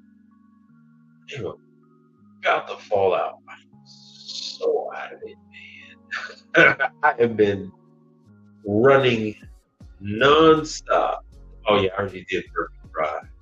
All right, so they didn't sign me up with any more online classes. We go back to the dashboard. Let me see what they got with Globe. Because I know you guys aren't hip to Globe either, but Globe has this position. Yeah, they don't have anything for Globe. Maybe I checked that one out before. All right, so now we can go back. So Blodgett, yeah, they have so many classes for Blodgett. 2 for Pitco, but 4 for Blodgett. Because ovens are really misunderstood. Star live training. Let me see. And I know we went over a Star before. August. And Star is just a one-day class. Just a one-day class. Let's see. I know you guys need some steam training. Ooh, what's this? Gas and electric. Now, see, this is something that people are sending technicians to do. That's 2. So we got a few, and that is for May 12th. This is pretty much like what Cepesa does. They have a gas, water, steam, electric class.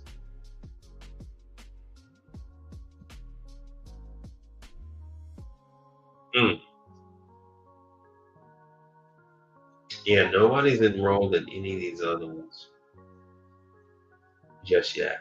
And once again, if you guys are new to this, like I said, there are no, as far as I'm aware of, there are no fees. This is the Middleby University.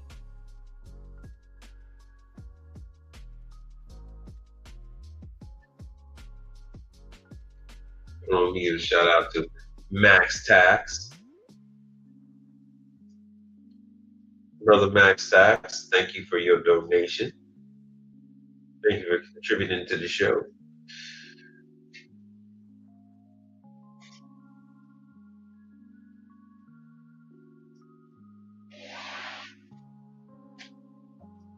What I'm going to do right now is I'm going to drop this link for Ask Middleby University. So once again, so you guys can sign up.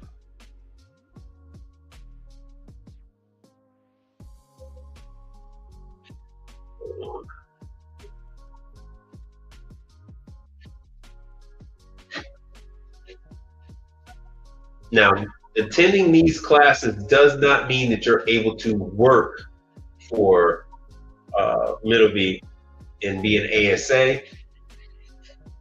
Usually what happens is if they are in a bind and you are already there and they're not able to have a technician get there in any reasonable amount of time, then they might just authorize you for that one job. And once again, you're not going to make much money off of these calls. These calls are primarily so that you would take care of your customer. And who was this? Magic Kitchen? Yeah, Magic Kitchen, one-day class. Magic Kitchen has, it's a little bit of, Magic Kitchen had some quirks to it. Let me show you guys Magic Kitchen.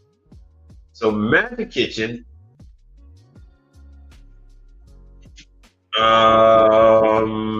adjustment tool.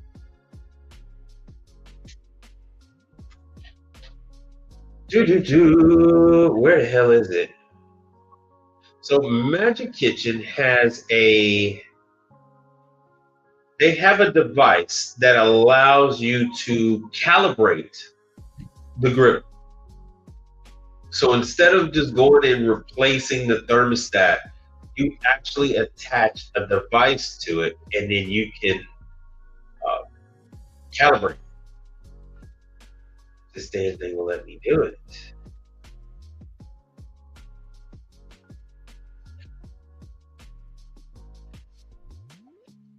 I tried a ton of AI work tools. Then Yeah, you did, chick.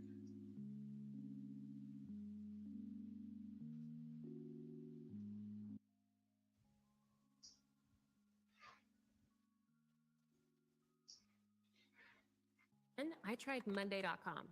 Game over. Monday.com. Coach Greg Adams gave us some lectures about going with YouTube Premium. So that is the Magic Kitchen.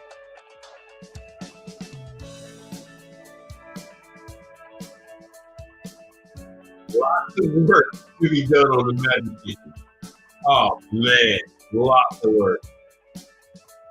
Oh, Magic Kitchen griddles and Vulcan griddles. Oh man.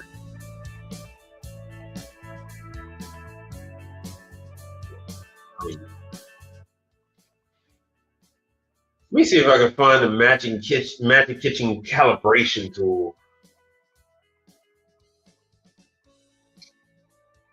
Oh, there it is. Where the hell did it go? Damn it. What the?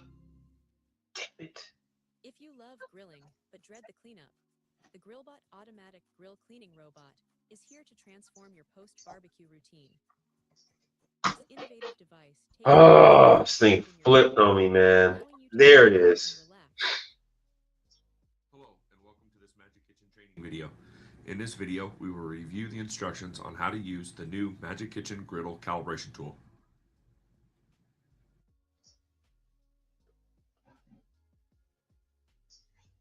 When you order part number B8800201, you get a 3-switch calibration box with an approximate 2 foot of wire, spade connections at the end.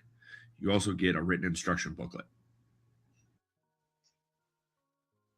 You should always get in the habit of testing your calibration tool prior to each use to be sure of its accuracy.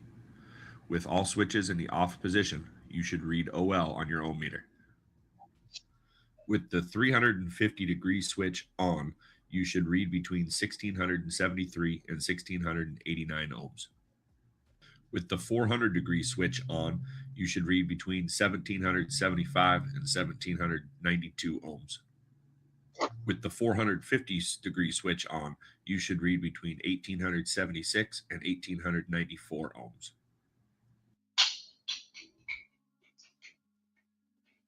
To start, turn on one of the switches to verify you have power and gas.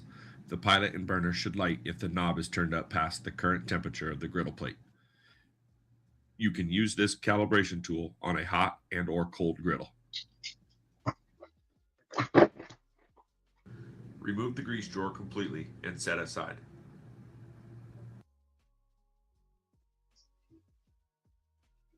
Six-minute video. Remove the 4 Phillips head screws holding on the 2 front panels. Fair use, by the way, fair use. Remove the 2 panels and set these aside.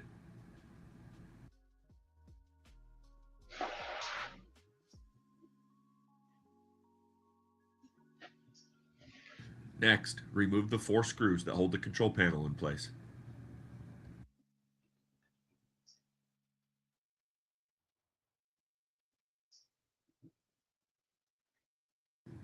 Remove the 4 5/16" screws that hold the front panel on and carefully lower the panel. Careful not to damage any of the wiring, lights, or switches in the process. Oh, yeah. Jesus. Tell me about it.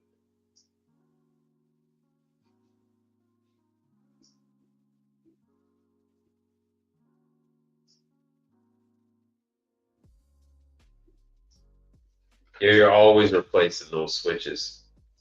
Locate the temp probe wires going to the back side of the solid state controls. These should be light brown colored wires with female spade connections at the controls.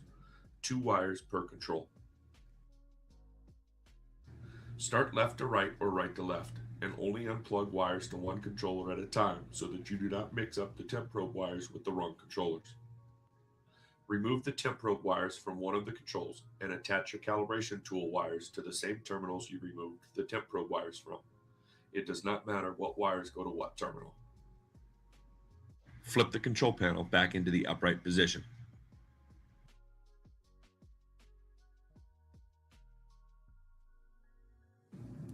Turn the control knobs to have all the controls under 300 degrees. Turn the power switch on for the controller that you are trying to calibrate. The pilot should light, but the burner should not turn on. Put the switch on the calibration tool for 350 degrees into the on position. The burner should not turn on. Rotate the knob up in temperature until the burners turn on. The pointer on the knob should be pointed at 350 degrees when the burners turn on.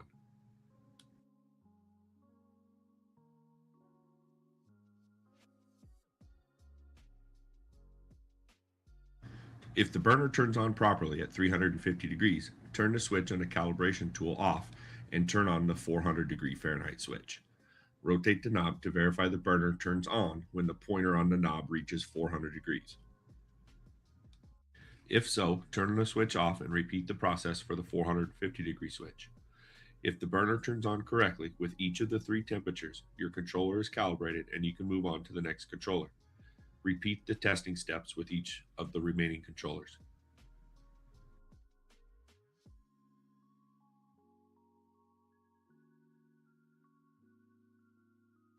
If the burner does not turn on at the correct temperature, remove the black cap from the knob. Hold the knob tight and use a 5/16 inch nut driver to loosen the nut under the cap. Rotate the knob so that the pointer points at the desired temperature and retighten the nut.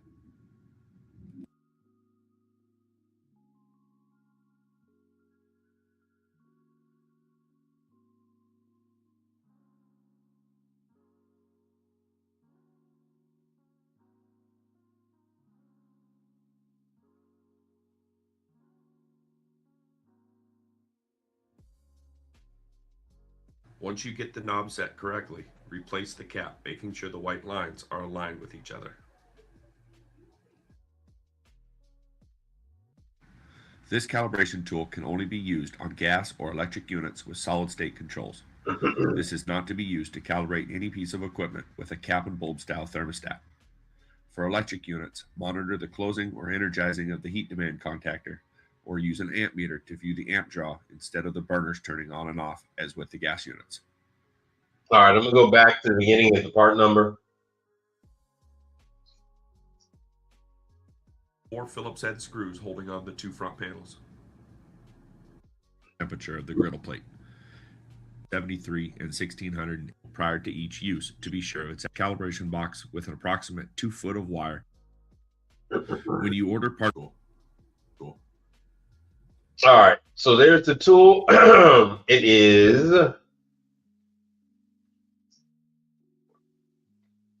okay.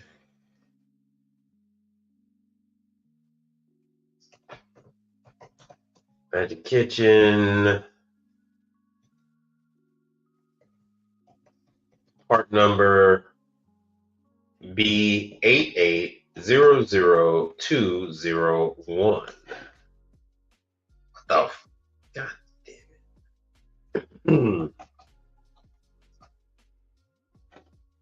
There we go.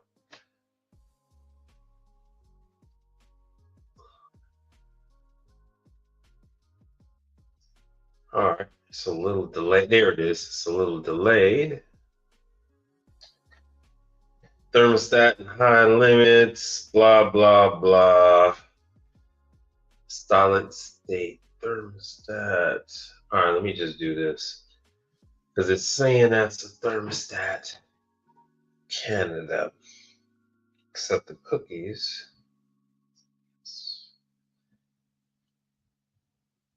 No, that ain't what we wanted. That's nothing what we were asking for. What the hell?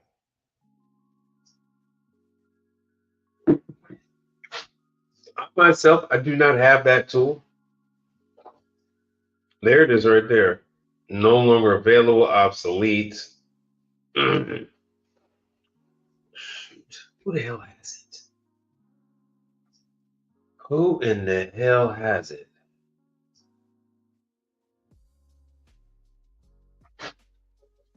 I want to know how much the damn thing costs.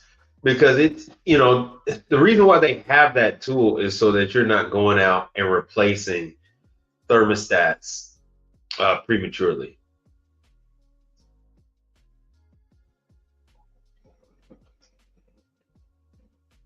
It says in stock, 0 available.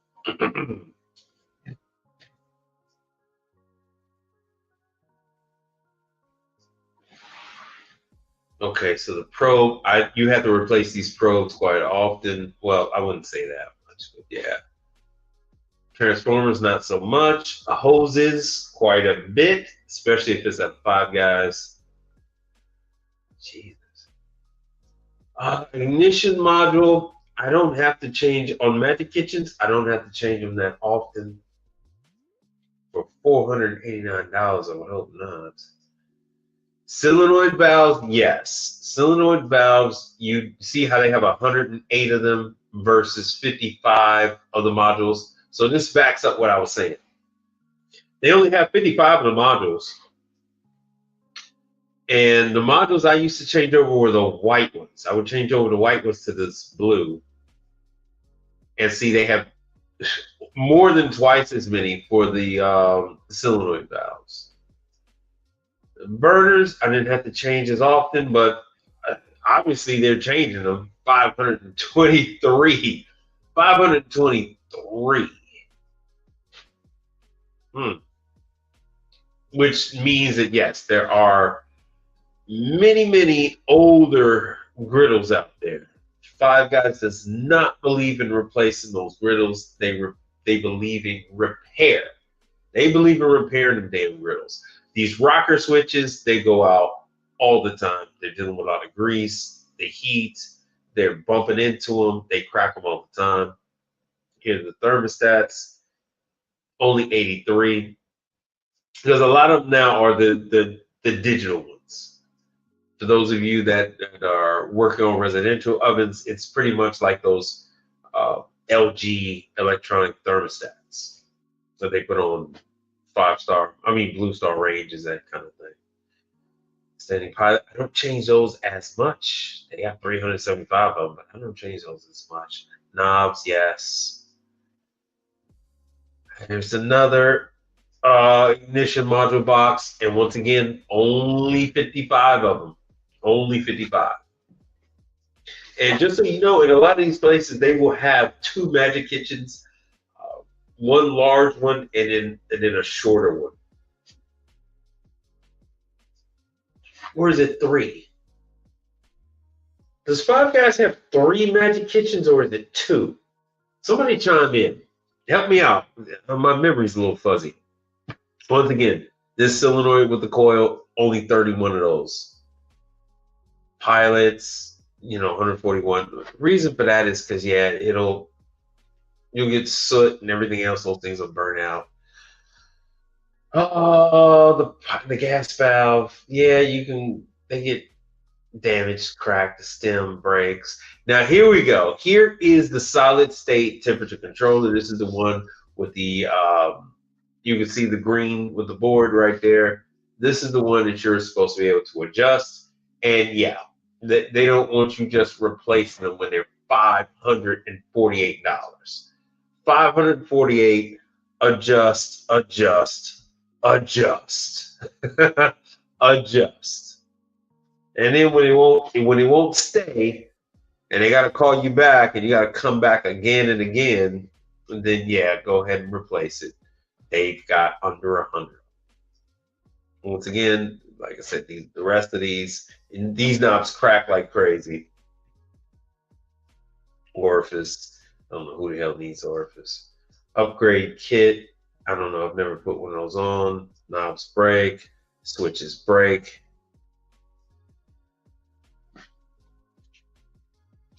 There's the other typical controller. What is this? Oh yeah, $557. And once again, they only have 43 of them. Why? Because they want you to adjust. And see, I was just having this conversation with someone, and they were talking about the valves, about the safety valves. In my opinion, the higher quality safety valves don't go out as often. I have not had to change one on a Magic Kitchen. I have had to change plenty of gas safety valves on the cheaper Chinese griddles and ovens, but not as much on the legacy brands. You're going to go through these cast iron griddles. That's what it is. So Magic Kitchen, Five Guys they've got flat top griddles and they have grills. And then what is Olive Garden? Is it Olive Garden or is it Red Lobster that uses the Magic Kitchen grills? Yeah, you got some quiet tonight. Just church mice out there. Y'all just let me just hang on out there, huh? That's what y'all on. They're the magic poles. Yeah, the wire. I do switch those out because you have the flame blows back. We have situations where the flame blows back and then you end up burning out. Brother Frank, what's up, man? Yeah, the flame will melt some of this stuff. I know it's not your thing, Brother Frank, to go ahead and deal with the I had one of these. I believe this is a pain in the ass to change this tube. I believe it's a pain in the ass to change that from what I remember. Let's see here. Just going through Transformers 344. Yeah, I've had to change some Transformers. I don't know why. I don't know why they have a problem. So that appears. Ooh, this light breaks all. This light breaks all the damn time. All the damn time. When you're pulling the front panel off, it'll like rip and tear the wire out of that light. This is the older thermocouples. That's 168. Yeah, they go out. See, not as many with the gas valve regulator, pressure regulator. This is the radiant, the flame spreader on the for the grill. And grease box. Woo! That is a lot of money for a little ass stainless steel grease box. And if you were to take that same grease box, to scrap it with the rest of the stuff, they would give you $1 for it. They would give you $1 for it. The magnet catch, manifold burner. And once again, the ignition module control, that's not bad. 303, that's for the blue box. I'm going to get out of here. Well, yeah, like I said, sometimes you do have to change the wire harness. It is not common. Once again, it's a pain in the ass. But you're not rich. Blame yourself. I'd like to thank you all for donating to the channel. I really do appreciate it. If you would like to do a little something for the channel, hold on one second. You can always do Cash App, PayPal, Zelle. Let me see what else I got. Oh, I don't have the rest of them uploaded. And like the ticker tape down at the bottom says, I have Venmo, Revolt, Beam, all that other good stuff. Coming soon, I will have some other training videos coming out with the dates and let you guys know when the Scotsman classes are, Hoshizaki, Isomatic, Manitowoc, that whole thing. Put those out for you guys. Hold on one second. Before we go, let me cover the champion real quick.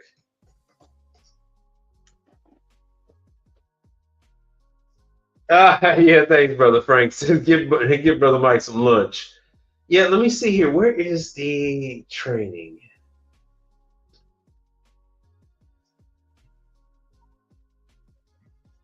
So this is champion. So when it comes to dishwasher training, Michael has training damn near monthly. Champion has training damn near monthly. So starting tomorrow, the 3rd, the 4th, and the 5th, that is in Winston-Salem, North Carolina. So you get your 3-day in-person at the factory. This is the one that I recommend. So this is the first one of the year at the factory. Hopefully you guys are taking advantage of going to this class. Champion is a brand that's up there. Their under-counter seems to be everywhere. The rack machines are second popular, and yet older. So you got a little opportunity out there with replacements. And then their upright, that falls 3rd in line. It isn't the same way with other brands, but that seems to be Champion's calling. Is they're very popular with the undercounter, high temp undercounter. Then the 66, if not longer. So the 66 is the second most popular, and then their 30-inch uprights are 3rd in line. And they have 3 different names. So they have Champion, Moyer Devil, and then Byline. And hopefully they're going to go over, because they do say the full Champion line. So hopefully they go over the flight machine, which is the Byline machine. That is going to be your hospitals, cruise ships. That's going to be airports, hospitals, university, cruise ships, airports, that type of thing. Oh, at the Wellville facility in Coppell, Texas. That's April 14th. So you got March 3rd, 4th, and 5th. That's over there in Winston-Salem, North Carolina. May 5th, 6th, and 7th, North Carolina. And then October 13th, 14th, and 15th. Everywhere else is when they're going to be coming to a city near you. So April is for us in Texas, Coppell, Texas. So Brother Frank, if you could spare the 2 days, I mean, bring some coffee. It is not the most exciting class, especially if you've never worked on a dishwasher before, brother. It will put you out. It will put you out. It's a lot of test boards. You're not going to know what they're talking about. Oh, yeah. You're not going to know what they're talking about, but it's about being comfortable with the equipment. So I started out with Champion because I had a lot of private schools here in Houston, and they all had Champion. So they all had Champion, and then all my yeah, brother. There's no cost for the class, but dishwashers are used all year round. Let me make myself bigger. Dishwashers are used all year round. So if you guys are air conditioning guys and you want to do something when it's not AC season, dishwashers is that thing. You can schedule your preventative maintenance on dishwashers during your slow periods. So you got your 2 periods when people don't need AC and heat all that much. Those times are when you can schedule this to go ahead and change the vacuum breakers and all the seals and all that kind of stuff on dishwashers. Finish the gaskets on the door slides, all that kind of stuff. The dishwashers are kind of a set it and forget it type of thing.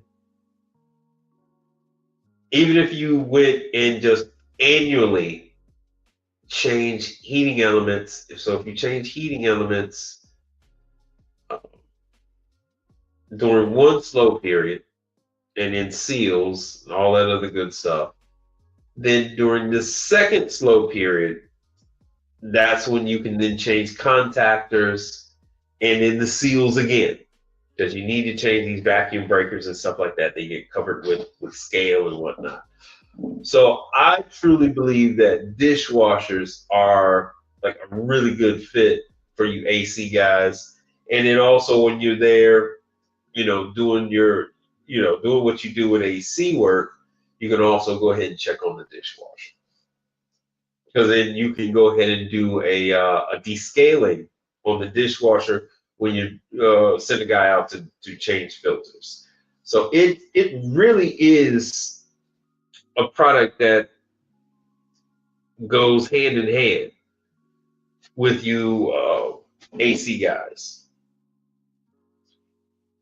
So you have your AC, you have your walk-ins, you have your ice machines, and your dishwashers. I don't know, but I mean, it's that stability for your ass right there.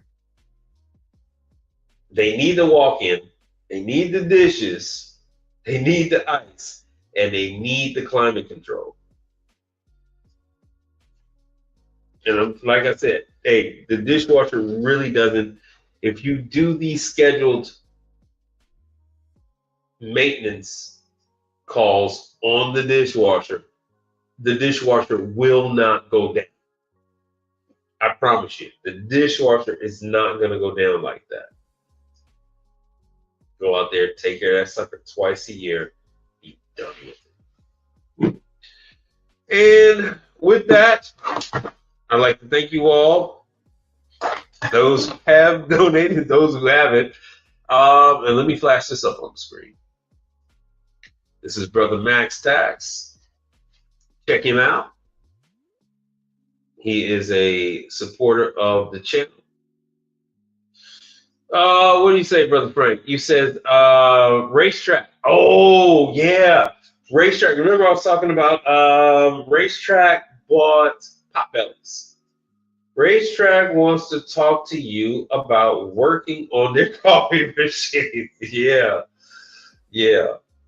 So I would definitely check that out. Brother, if anything, you would just bring somebody on to go ahead and take care of the coffee machine. Send somebody to the training classes, whether it's Bun, whether it's going to be the Bun training class. Yeah, I know they'll train you. Yeah, they'll train you. So that's my thing, is to. So Racetrack's got a lot of big plans. Like I said, they just spent all that money to buy Potbellies. Where's Max Tax? Oh, let's see here. Potbelly. Racetrack.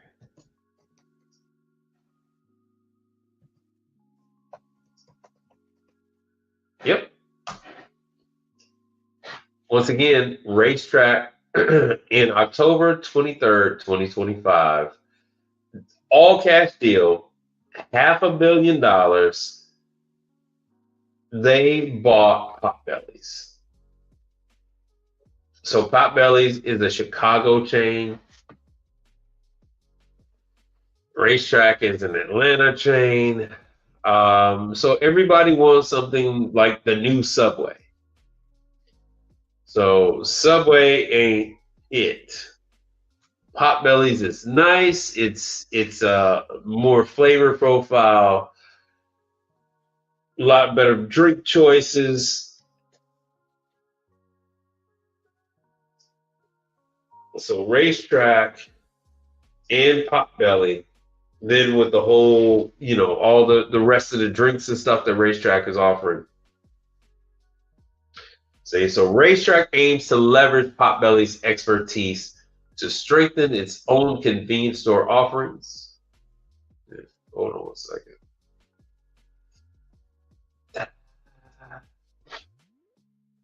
You're not rich. Blame yourself. You don't think? So this is it. Potbellies is now a subsidiary of Racetrack. So Racetrack is working real hard to compete with the onslaught of Wawa, Buc-ee's, and all that other good stuff that's coming their way.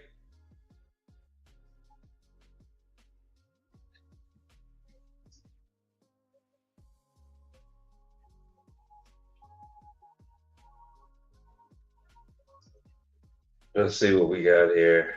Hey, business owner, tired of wasting hours on scheduling, attendance, and Yeah. Nectin's here to simplify all of that for you. With a gas station and convenience store chain acquiring a popular sandwich shop.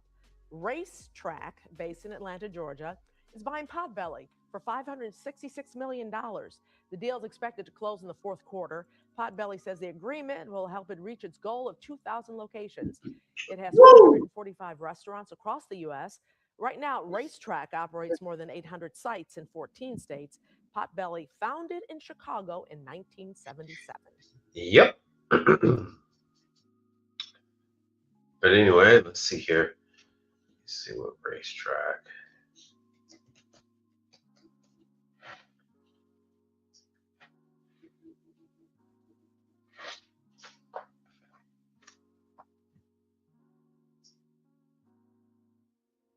So Racetrack is desperately trying to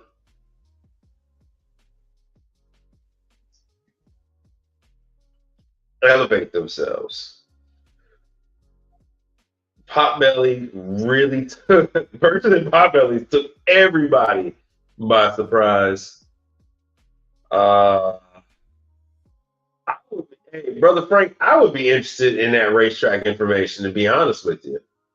I know when I first started the broadcast, I was bitching and complaining about the kid not having drive, not having gumption, not willing to do much. But even what I told him, there's your beverages. There's your beverages. Yo, and these are these WMFs? Are these WMF or these Schaefer's? I think those are WMF or Schaefer's. So yes, these take the beans, the regular, the decaf. What's the third one? Oh, Colombian regular and then decaf. And then from those, then you get different drinks that they'll, but that's what they're going to train you on, these Schaefer's, I think. Oh, Guatemalan regular Colombia dark roast. Oh, hazelnut decaf.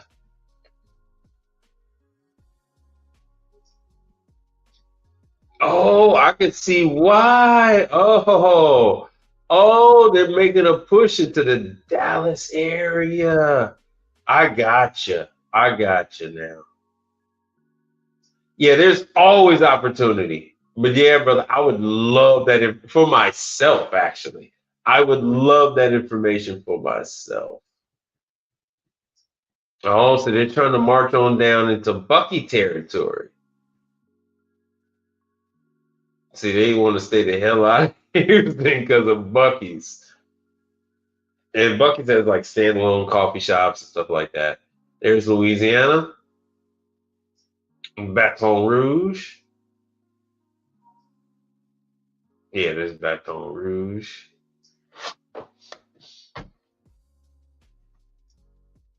Yeah, brother. Yeah, so definitely let me know about this racetrack deal. I want to know about this for my damn self.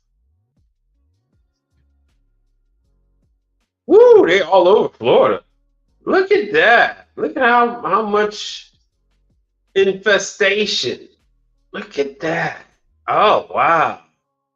They need to put some ointment on that. Oof. The red bumps all over that thing. Oh. With the blue thing, with the blue thing. Even in the Keys. Even in the Keys. Yeah. Oh man, America they gotta get that treated. Jeez. St. Augustine. Look at that. The Treasure Coast. All up and down the Treasure Coast. Jacksonville. Land of the women with gold teeth. Woo! Orlando. Yeah. All right. I've talked to you guys about these gas stations before. Learn to trade. Talk to you guys about these gas stations. Racetrack, love.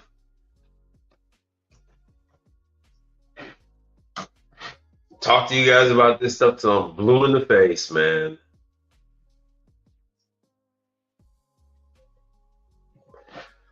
Because like the love stations got laundry in them. They got Speed Queen washers and dryers in them.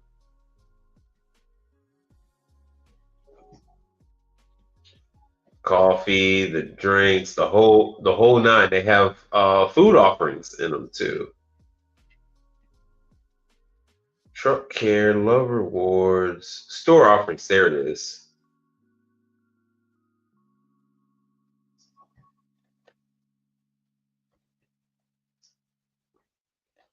Food and beverages. Yeah, the hot dogs, roller grill.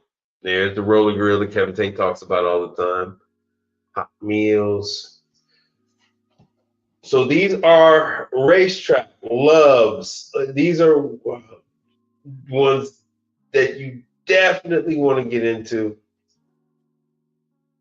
And then the other ones, they like around my house, they have Denny's in them. They have, man, they got a lot of different restaurants mixed in with the gas stations. And now these gas station owners have laundromats. So they're wrapping in laundromats with the construction of the gas station. And the new owners are like taking over these these gas stations with these laundromats, and they don't know a damn thing about laundromats. All right. Now I am dead serious this time. I am serious. I am getting out of here. So this is Max Tax, contributed to the channel. Check him out.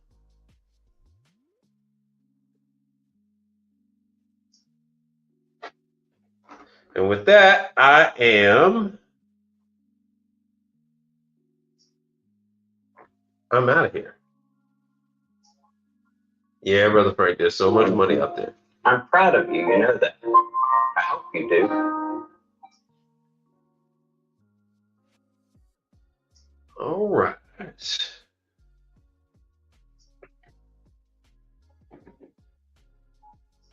Oh, I forgot to tell y'all to check in when you come in. So on the next stream, check in. Check in as you come in. But I would like to thank you all. How good of you to join us. For joining us and being involved and being active on this YouTube channel. Well, welcome back. Thank you all. And with that, we are going to hit the outro videos, such as... Gentlemen, don't waste your time in the vain pursuit of this and that endeavor. To be high on hopes and delusions. To be high on hopes and delusions. To be high on hopes. Be high on hopes. Let's talk about something important.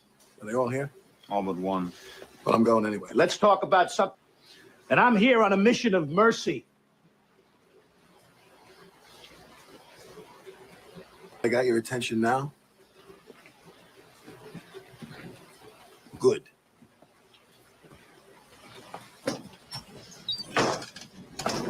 A, B, C. A always B, B, C closing. Always be closing. Always be closing. Let's talk about something important. Are they all here? Be relentless. That's it. I'm done.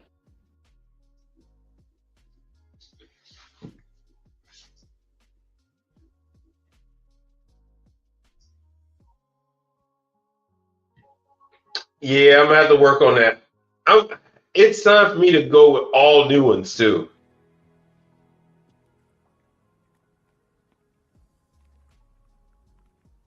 In case I don't see ya. Good afternoon, good evening, and good night. Yeah.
We are